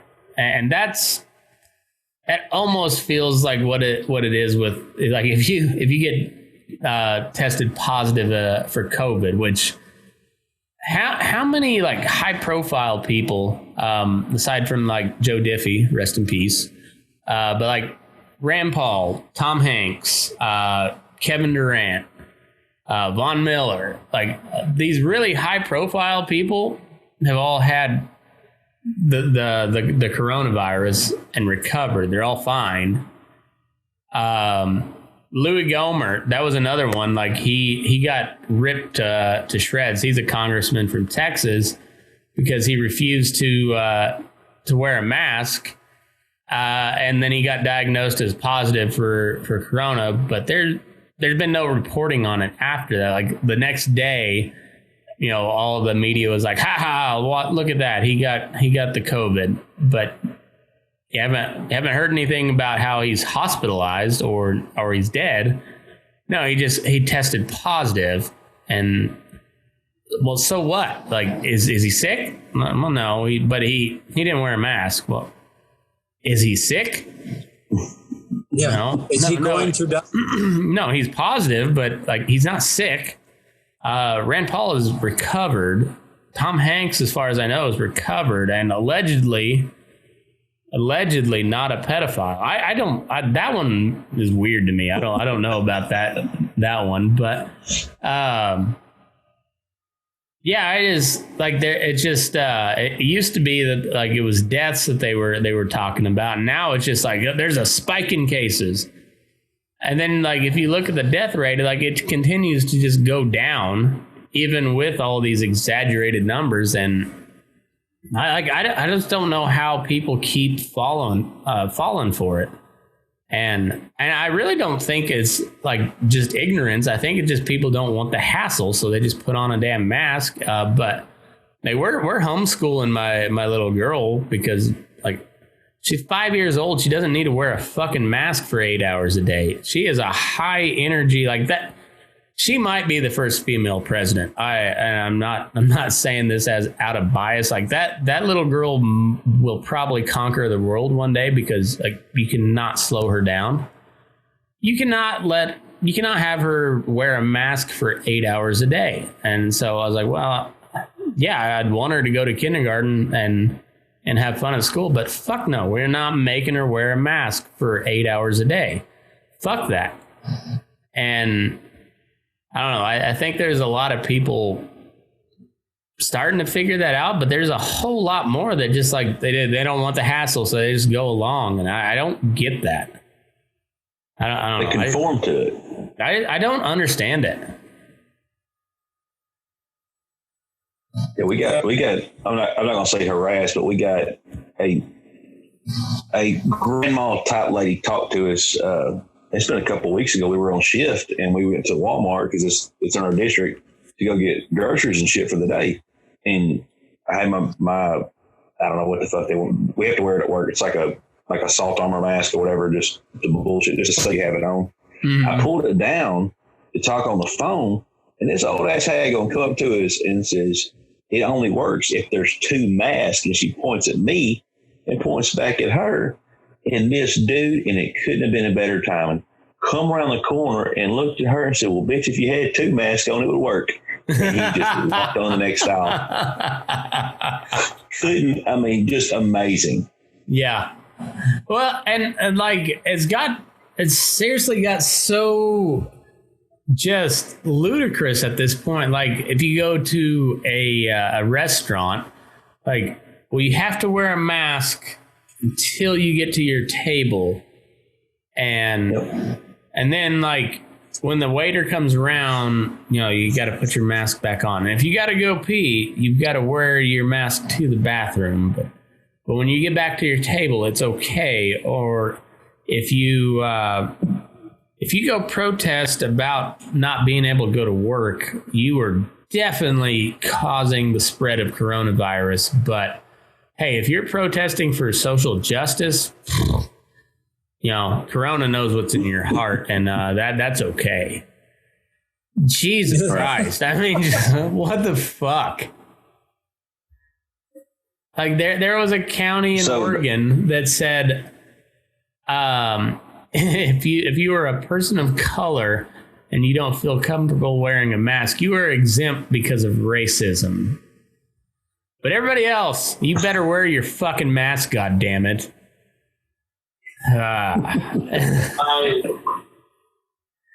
My mother-in-law was in Costco, and this is kind of where I got the inspiration for my little mask Karen story. But she put her mask on to get in, and then she put it on her chin. She didn't want to breathe, didn't want the sweaty face, and some big fat guy walks up to her and goes, "Hey, it's not a chin guard, it's a mask." And she goes, "I know." And he goes, "Oh, so you just don't care?" The line, right? Like, you just don't care about infecting everybody. And she goes, "I can't breathe." He goes, "Well, I can't either, but I wear it." And she goes, "Well, maybe if you weren't so goddamn fat, you could breathe." Yeah. It's fat shit and time. That's my mother-in-law. She's a badass. That's awesome. No, it's it just like, honestly, I don't know how people don't see through that already, or I don't know that. Like, you don't have to worry about the business. You just got to worry about Karen. Yeah. It's and it goes the same. Drive like your lives in our yard. Yeah, but it goes the same on the other side of the situation. Like if if a business wants you to wear a mask, okay, either wear a mask or go somewhere else. But don't make a goddamn scene out of it, because then you look like an asshole. Because you know what? You are an asshole. Like, it's a simple solution.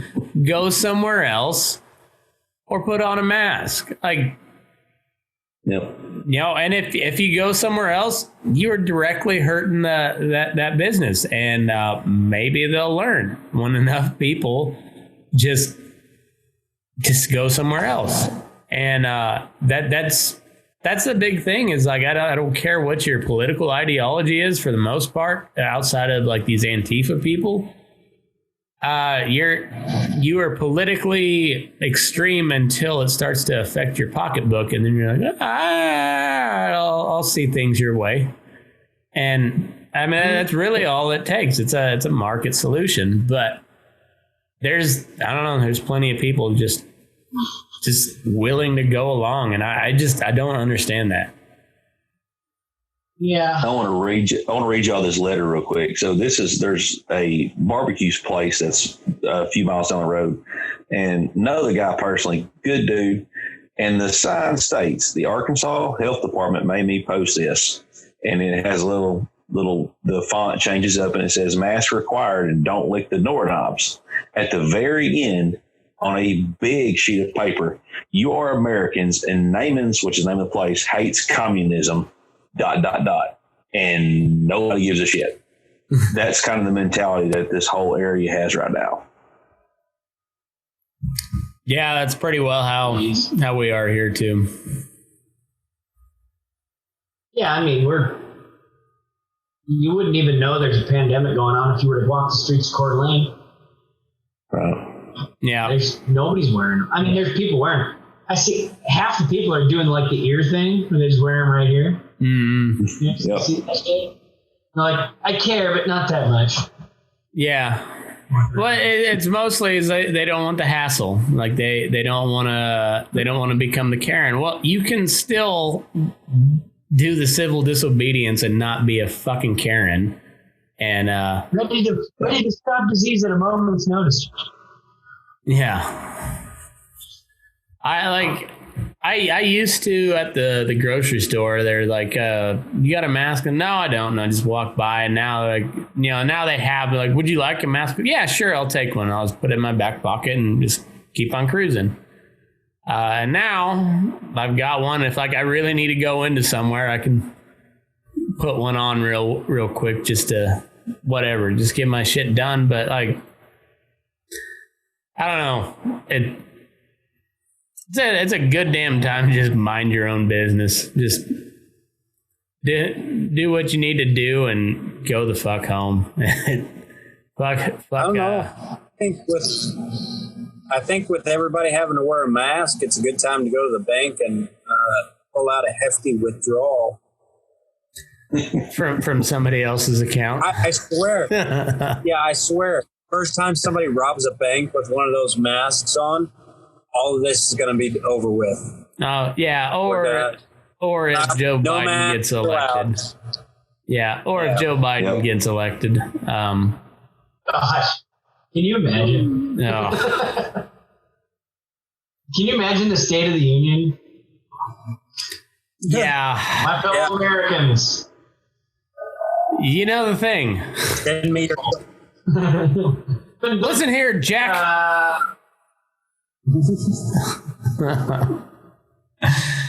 Fucking guy. You could probably get Joe Biden on the podcast at this point.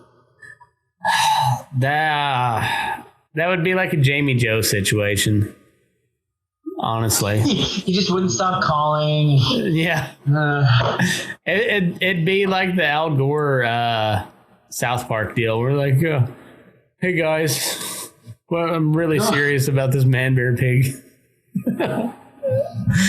Nobody takes me cereal. God, Joe, how'd you get the link? We changed it. God. Pops in, hey guys. Oh, fucking Joe Biden. I don't know. Do you think they just knew that there's no way they're going to beat Trump after the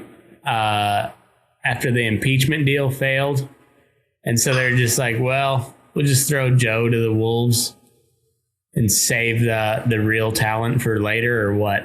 But I don't know who their real talent is, though.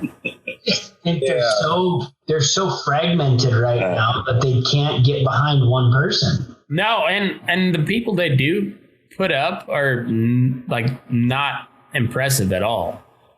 Like Tulsi Gabbard would have had a good run against Trump. I think Tulsi, and she was. Don't get me wrong. I've been pretty big on Tulsi, but don't get me wrong. She's god awful on the Second Amendment. She's god awful on economics, but she's spot on foreign policy.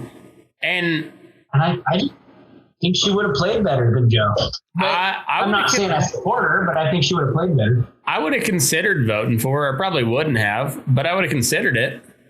But I've never considered voting for Joe Biden.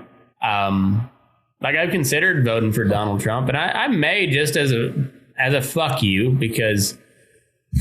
mostly because Joe Jorgensen's kind of whatever. I don't know. Not good. She's just not that good. She's not viable, but I like her idea. I like her to an extent, but she's playing way too hard into this Black Lives Matter deal. And at some point, we can all say that, we care about black people getting shot by cops, but I also don't want to see any of these fucking cities burned down for 90 days straight. At what point do the Black Lives Matter movement and the organization become the same thing? Because I don't see anybody from the movement denouncing the organization. It's all one and the same. And I'm not getting behind any of that. I could get behind the original ideal behind Black Lives Matter, but the way it is now, I can't support any of that shit. So, I don't know. I may be wrong, but I'm pretty sure I read somewhere today that the Clinton Foundation was top 3 donors for BLM. No, I wouldn't be surprised. You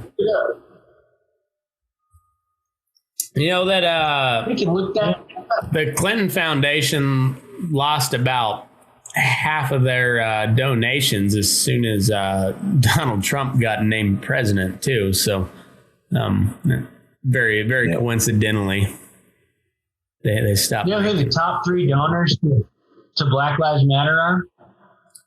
Let's hear it. Walmart, Target, and Home Depot. Wow. Huh. Oh, that's fucking Home Depot? Down small businesses. Yeah. Huh. There you go. Shop local. Yep. A lot of sense now.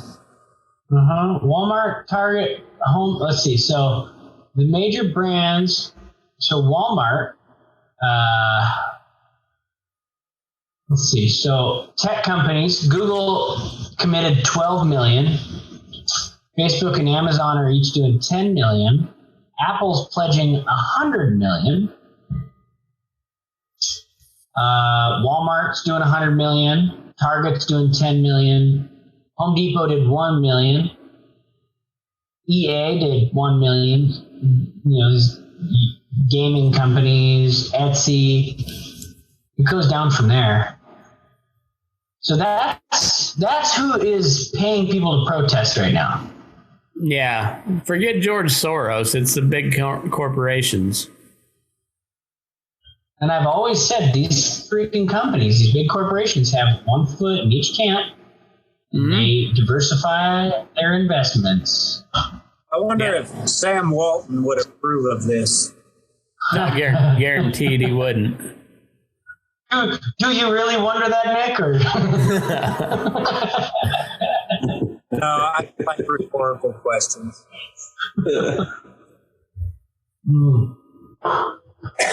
So that's what we were trying to figure out the other day. It's not like a big major city that's all this bullshit. I mean, other than Portland and wherever else, but like these random ass, you know, like where the kid got shot last night or wherever it was. And I'm thinking around this area, as in like Arkansas, Mississippi Delta, we have a lot of black people, like a lot. And I just can't see, like, even them people are like, this is pretty fucking stupid.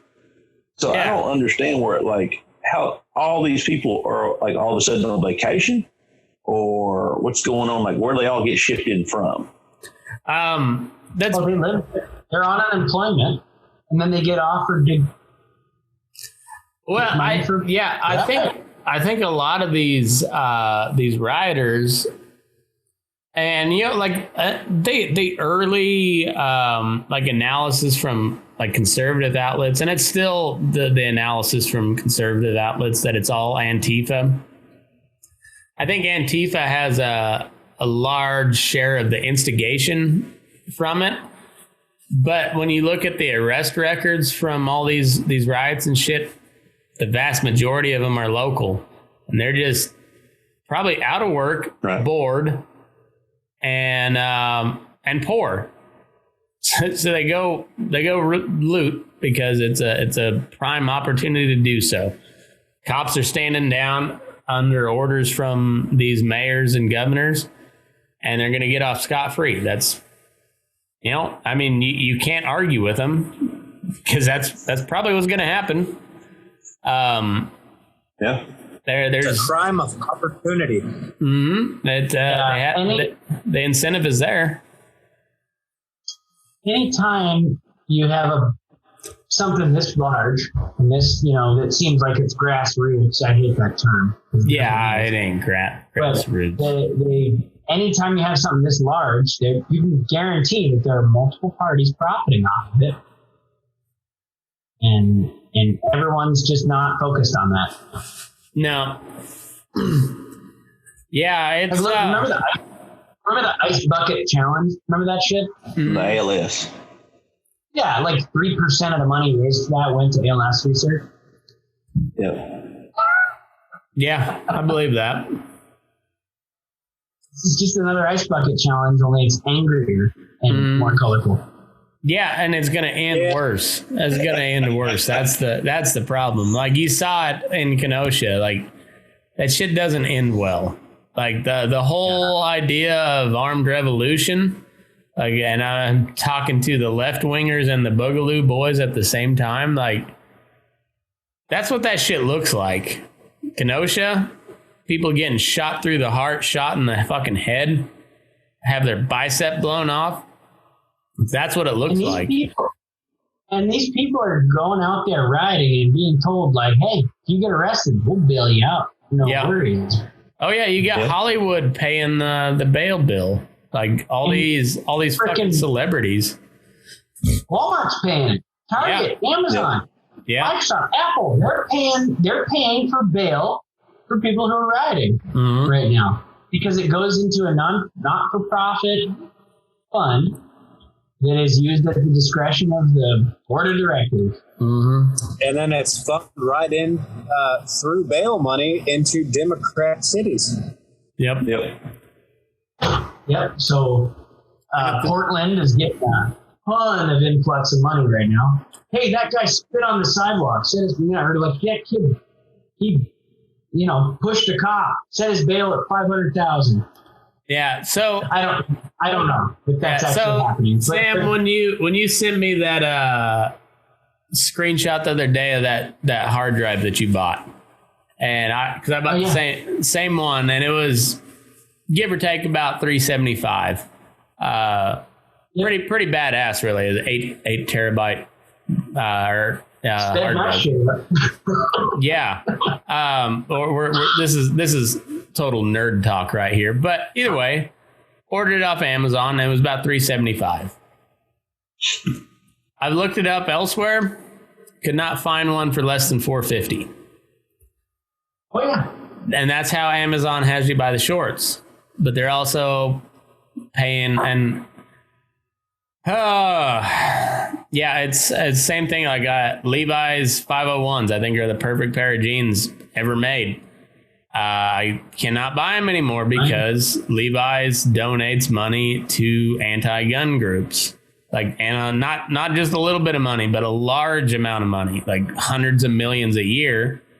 And they also pay their employees overtime to go volunteer at anti-Second Amendment rallies and policy making deals and whatnot. Like they are actively working to take your guns away. I don't care how comfortable the 501 Levi's are. I will not buy another pair of them. Which sucks because Wrangler does a good job.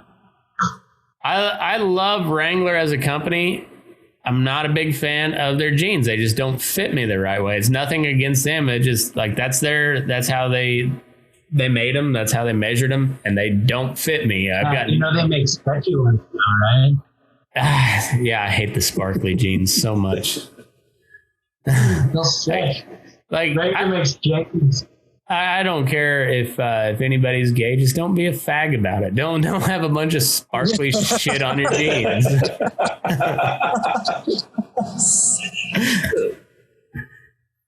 But good at you, Coetzel. Oh, come on. I got no dog in the Coetzel fight. I think I've never been a huge fan of his music. I thought it was okay at best. But I don't have it. Two songs. I just don't have a dog in that. I don't dislike him. I didn't. He's kind of on the same level as Pendleton. I think he's all right. I think he's a little overrated, but I don't hate him. I mean, if he's on, I'll listen. I think all his influences are Red Dirt and like he's making the same garbage that Chase Rice is spewing on a bigger stage. Oh, you just compare Coe and fucking Chase Rice? Tell me I'm wrong. A damn straight. Man, I don't know. No, I'll agree with that. See, this kid, since he was playing in this little shit ass bar in Mount Pleasant, Texas, and with his first album, I don't know if y'all have ever even seen it, was Coetzel and the Convicts. Great shit. Yeah. And then he started saying fuck all the time, and I was like, well, this is great to drink to. It might as well be great to party to. And then it went downhill. Now, I will say this. He is by far one of the better entertainers when it comes to a complete show. No, right. But that he is definitely not your contemporary. I say contemporary. He is not your original Red Dirt. Oh, no, he's not. Well, like I said, I just don't have a dog in that fight. I got plenty of requests when I first started doing the song requests for here. I got plenty of requests for Coetzel, and they're all right. I like some of his songs. I kind of put him along the same lines of like Blue Edmondson. Blue Edmondson had $50 in a Flask of Crown, which was a banger. Yep. And then he didn't have much after that. Yep. I'd go back to him because did he have Finger on the Trigger? He covered it. That was actually Brandon Jenkins. Okay, that's who it was. And I think Blue Edmondson did a good cover of it. But like he was one where like I kept going back to like all right, so are you gonna get back to like the $50 in a Flask of Crown level? And he just never really did. Right. And I kind of view Coetzel the same way. Like he's good. I can see where like he fits into the scene. He's not one of my main guys. Like I don't know. I got a soft spot for the Okies too. Yeah, I was a big Aaron Watson guy early on, and then like he just got more and more and more Nashville, and yeah, like so is it aim on like refusing the record labels, and you can only do that for so long. Yeah. Yep.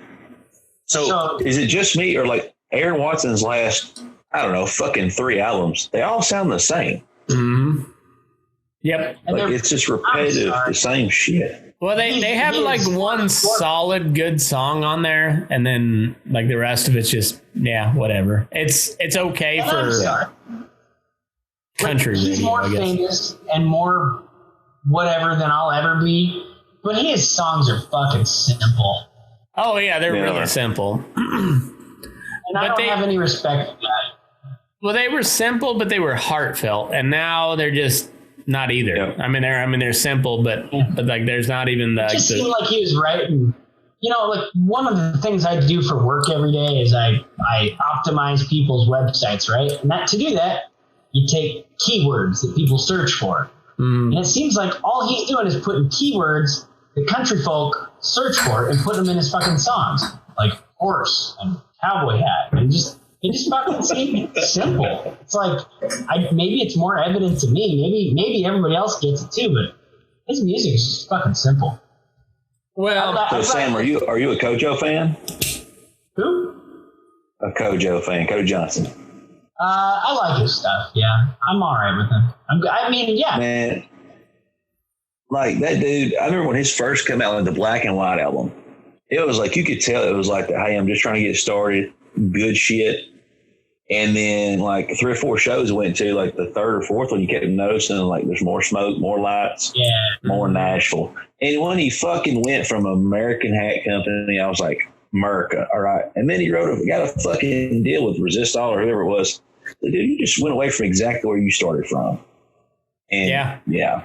Eli Young was well, even before Eli Young, Pat Green is the Pat Green and Jack Ingram are the prime examples of like Pat Green was the godfather of Texas country. Like nobody gave a shit about Robert Earl Keen. They knew Corey Morrow and Pat Green, and then Pat Green did Wave on Wave, and then from there it just went downhill to shit.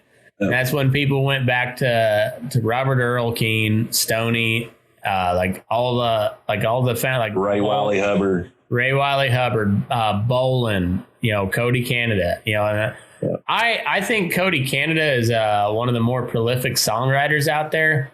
I've never been a fan of his live shows. I thought he was a kind of a prick as a live show. Guy's talented, don't get me wrong. Like when he's on, but like he'll get pissed off about like somebody requested Carney Man because it's one of the classic ragweed songs, and he got all sorts of butthurt about it because it's a stupid fucking song and I was a young kid. Well, whatever, people fucking like it, play the song, and then it's not like they're asking you to play somebody else's song. Yeah, well, it's not like he's asking you to play a Chris Ledoux song. They're asking you to play one of yours. And what a fucking stuck up piece of shit he is. So when you put a song out there, when you record it, you release it, people buy it, it belongs to the people. Honestly, people listen to that shit while they're making out with their girlfriend up at the point, or they're or whatever. I mean, there's a million fucking stories that happen, and you're the soundtrack to it. So who are you to deny that person their request and call them stupid for it? Yeah. Yep. Yeah, saying that's right. I'll listen to his albums all day, but I won't go out of my way to go see one of his shows.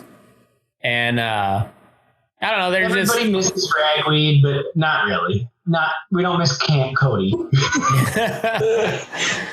So have y'all seen the Cross Young and wherever the fuck they are now? Like they put the other dude in there. Have y'all seen those guys play?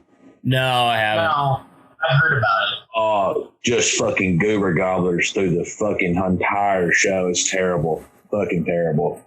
Yeah, it just sounds like it. I don't know. I remember when Cooter Graw tried to make a comeback and but they were trying to do something different. And I was like, man, just sing Red Dress. Come on. We just want to hear Red Dress. And if you got something new that's along those same lines, we'll listen to that. But I mean, come on.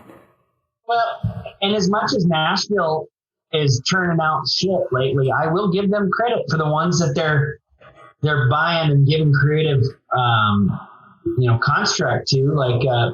First and foremost, we'll see what happens with him. But Tyler Childers, I love him. Tyler Childers is Jason so Isbell. good. Yeah. Jason Isbell is probably the best songwriter alive right now, in my opinion. and my man, Mr. Stapleton. I mean, those guys can do no wrong because you listen. I can listen to their shit over and over and over. Just stare at a wall and listen to their records and feel something. That's a lot. Well, and you guys gave me shit. It still gave me shit for calling my best friend predictable. You know, my best friend Corb Lund. I'm not sure if you're aware, but I didn't mean it in a bad way.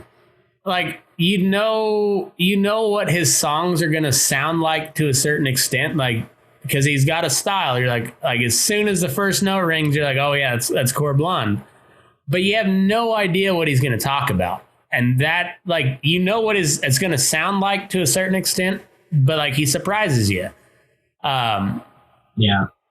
And unlike where like all these, and name any radio band, they all sound exactly the fucking same. Like it just garbage. And you gotta read between the lines a little bit. I mean, because you can. First of all, I don't listen to the radio, but yeah, I haven't listened to the radio never. Right as Turnpike was getting big, you know, Evan's drug addiction or alcoholism got in the way, right? Well, I'm interested in what would have happened because they were on every radio station right as that happened, you know? And so to this day, I still think they're the Red Dirt Jesus band that we would have needed, you know, like the country music Jesus, like that was them. Yeah, well, just wait. I think they're getting back together. I'm holding out hope, and I've said that since you interviewed Corb. I know it. Yeah, Corb dropped some Easter eggs there because it's well known that Evan and Corb are like, I mean, they're tight. And Corb said Evan has the best band. Exactly. And we went on to it at length about that. And it was funny is because me and Sam had just talked about that, like literally the day before, about how, like, not only is Evan Felker like he's the Joe DiMaggio of Red Dirt. Like, he wasn't the original, but like he was kind of the resurgence. You know, like Joe DiMaggio was like the resurgence of Murderers Row Yankees. That's what Evan Felker was, and that's kind of the conversation me and Sam were having. But we also said, like, not only is he a once in a generation songwriting and just artistic talent, but he has the band to back him up. Like, they are really fucking good. And I think if we're all having this conversation 20 years from now, just, you know, because Burning Daylight will be a multimedia organization by then, but. Oh yeah, we'll have our own airwaves. We're gonna look back. We're gonna look back on what's happening in Tulsa as the same way people do now about Austin. No, fucking Bakersfield. Oh right, yeah. Yeah, I think so. I really do. I believe that in my heart because there's so much damn good music down there. People give a shit. Yeah. Well, and Nick, the first time you were on the episode, like, you didn't say much until right at the end. You're just like, I got a story. And holy shit, was it a story? Like, fucking Okies. That wasn't the one about the couch, right? The broken couch? No, that came later. This one was about the poached deer in the back of the Caprice or something like that. Lumina, that's right. It was a Lumina. But like, there's something that those Okies have. They've got a knack for telling a story, and like, yeah, like you guys know me. Like I'm all about the story. Like I don't even care where it ends up. Like, just entertain me during the story, and the Okies have a way of doing that. Like, I mean, just you look all through it. Like Woody Guthrie, Bob Childers, Bolin, Stoney, Evan Felker. I can't even think of the guy's name from the Damn Quails, but the Damn Quails, that's another one where like they had an album it was out there for like a year and a half and nobody heard of it. And just all of a sudden it kind of got picked up and they're just like, oh, fuck, who are these guys? And they went on a whirlwind for like 3 years. And then, you know, it's kind of typical band story. Like somebody has to go to rehab, but like that's all Oklahoma. Like Honestly. I don't know. They're just like, they got a knack for telling a story. And, I think Evan Felker's, like you said, he's the new king of red dirt. And when they come back, that's gonna be a good day. I can't wait. Yeah, it's a damn shame I can't sing. Otherwise, I might be making big bucks one of these days. Well, see, this is But why I can't sing. You got some good stories, though. I see, and you don't have to sing. We'll get you into the cowboy poetry gathering, and you'll be the Okie that takes over Elko. I couldn't stand on a stage in front of people and open my mouth. There ain't no way in hell. We'll get some bongos. We'll all do this. You slam poetry. Well, see, you be the songwriter and just put some words out on paper, and Sam will run with it. We'll do a co-write, Nick. You got to say fuck in a song if you want to sell it in Arkansas, though. You got to say fuck out. Perfect. Well, I tend to curse quite a bit, so I don't think I'll have any issues there. Well, even if you do, I'll do the intro. Like this song is from fucking Nick Allen Lute, and then just fade right into it. Nick, you've sent me some lyrics before, only once actually, and I was very impressed. Yeah, I don't put a lot of time into it. I imagine if I tried harder. Well, if you're half as good at that as you're fucking Braiding Rawhide, then I think you're just being humble. Speaking of which, I did not do any ad reads, and Jesse went to bed apparently. But anyhow, I'll add some back into the front of this. But we got this show has been brought to you by Stetson Ranches up in Fromberg, Montana. Loma Livestock there in Loma, Colorado, and Nick Allen Lute braided rawhide services. If you got any needs for some rawhide, Nick can hook you up. I do appreciate all you guys that have contributed to the show. It's awesome. We're doing a joint sponsorship of Dan Hartman's bronc stomping clinic. I don't know exactly what to call it. They call it a problem horse clinic.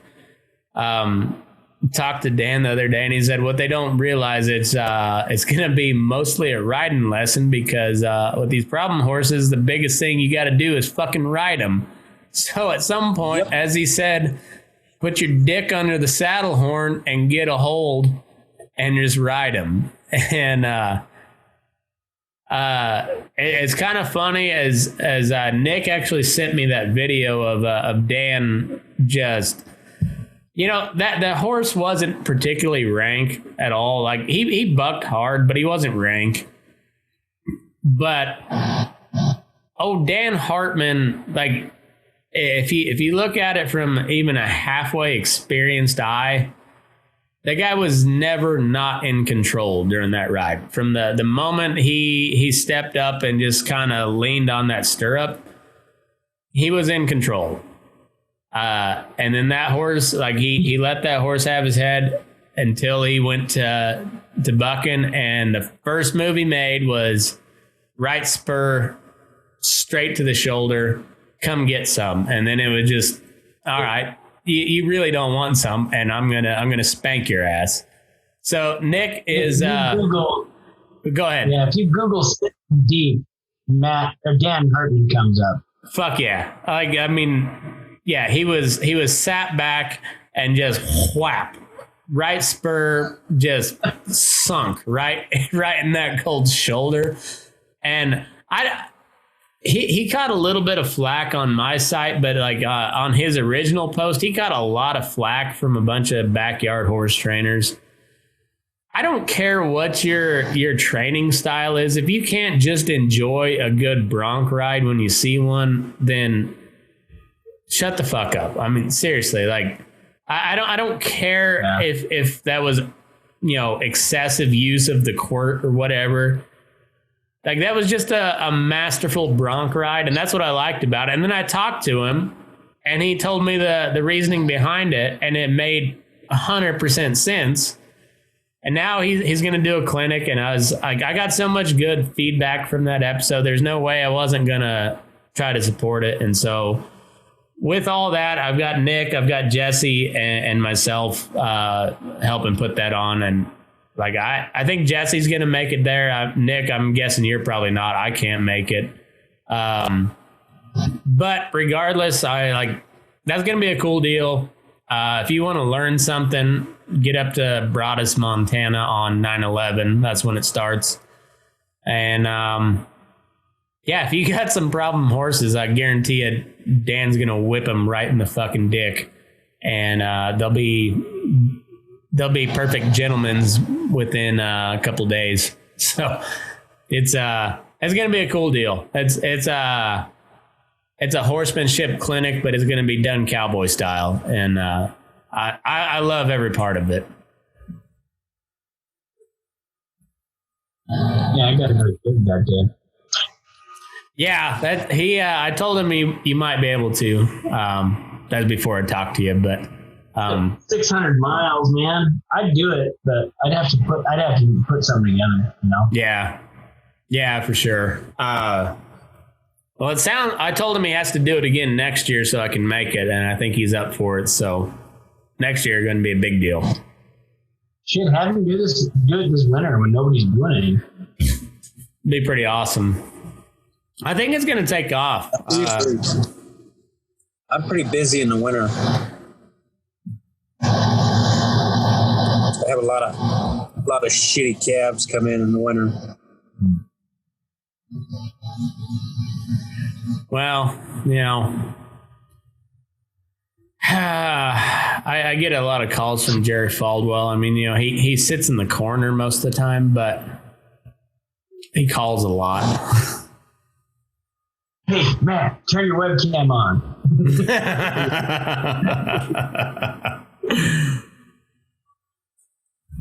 Oh, fucking. Well, fucking Jerry. All's well that ends well. Yeah. Well, Jake, you're first timer on the show. I guess before we close it out, Sam, where can they find you at? You can find my music at the McCues on Facebook or sammccuemusic.com or _Sam McCue on Instagram. I'm just Burning all over the place. Daylight featured music playlist as well. Burning Daylight as well. Yeah, I'm going to be releasing some new songs here soon. Have some time to sit down and chart some stuff out, and I think it's some stuff that Daylight Burners in particular will like. So stay tuned, folks. Fuck yeah. Nick, how about you, buddy? You can find me on Facebook at Nick Allen Lute, on Instagram at Will Cowboy for Food. I love that. Second best Instagram handle ever. Sorry, I can't give you the first one. Conway Shitty is just too good. My boy Jake. Oh, actually, the official boot of Burning Daylight, Jake Houston Boot Company. But Will Cowboy for Food is the second best Instagram handle out there. And the best Rawhide Braiding out there. So, second best on the name, first best in the quality. There you go. Jake, how about you? Just Jake Smith on Facebook. That's pretty much all. We also have co-Etzel's better than fucking ChaseRice.com.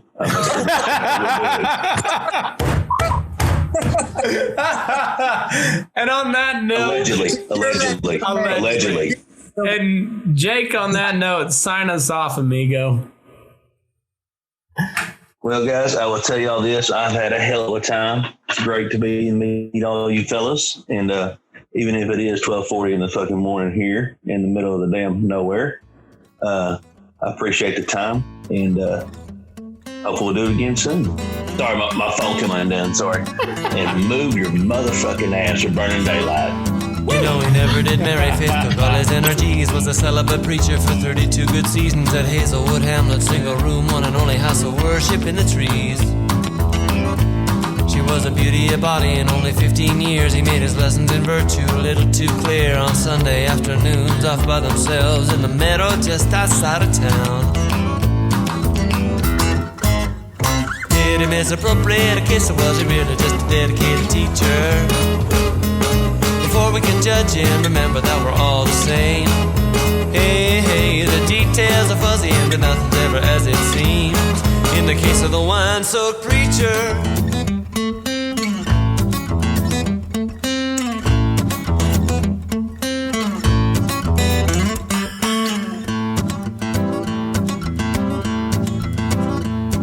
tried to fight her way to shore, but never learned to swim. Her lungs filled up with water, she eddied down the stream, face down on up around the bend where that old current's at its worst.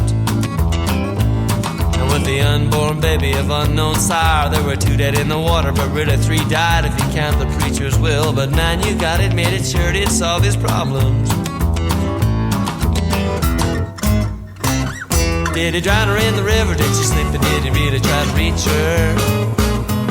Before we can judge him, remember that we're all the same. Hey, hey, the details are fuzzy and nothing's ever as it seems. In the case of the wine-soaked preacher,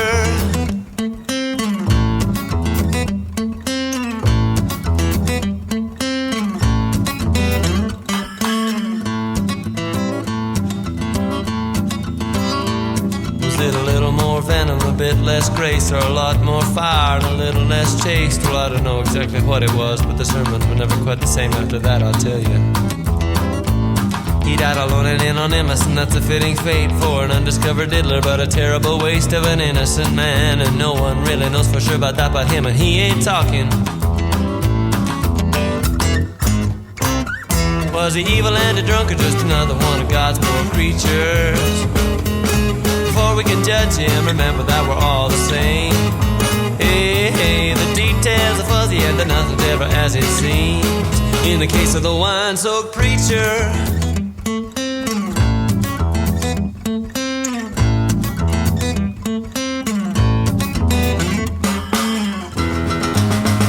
did he misappropriate a kiss, or was he really just a dedicated teacher? Did he drown her in the river? Did she slip, and did he really try to reach her? Was he evil and a drunk, or just another one of God's poor creatures?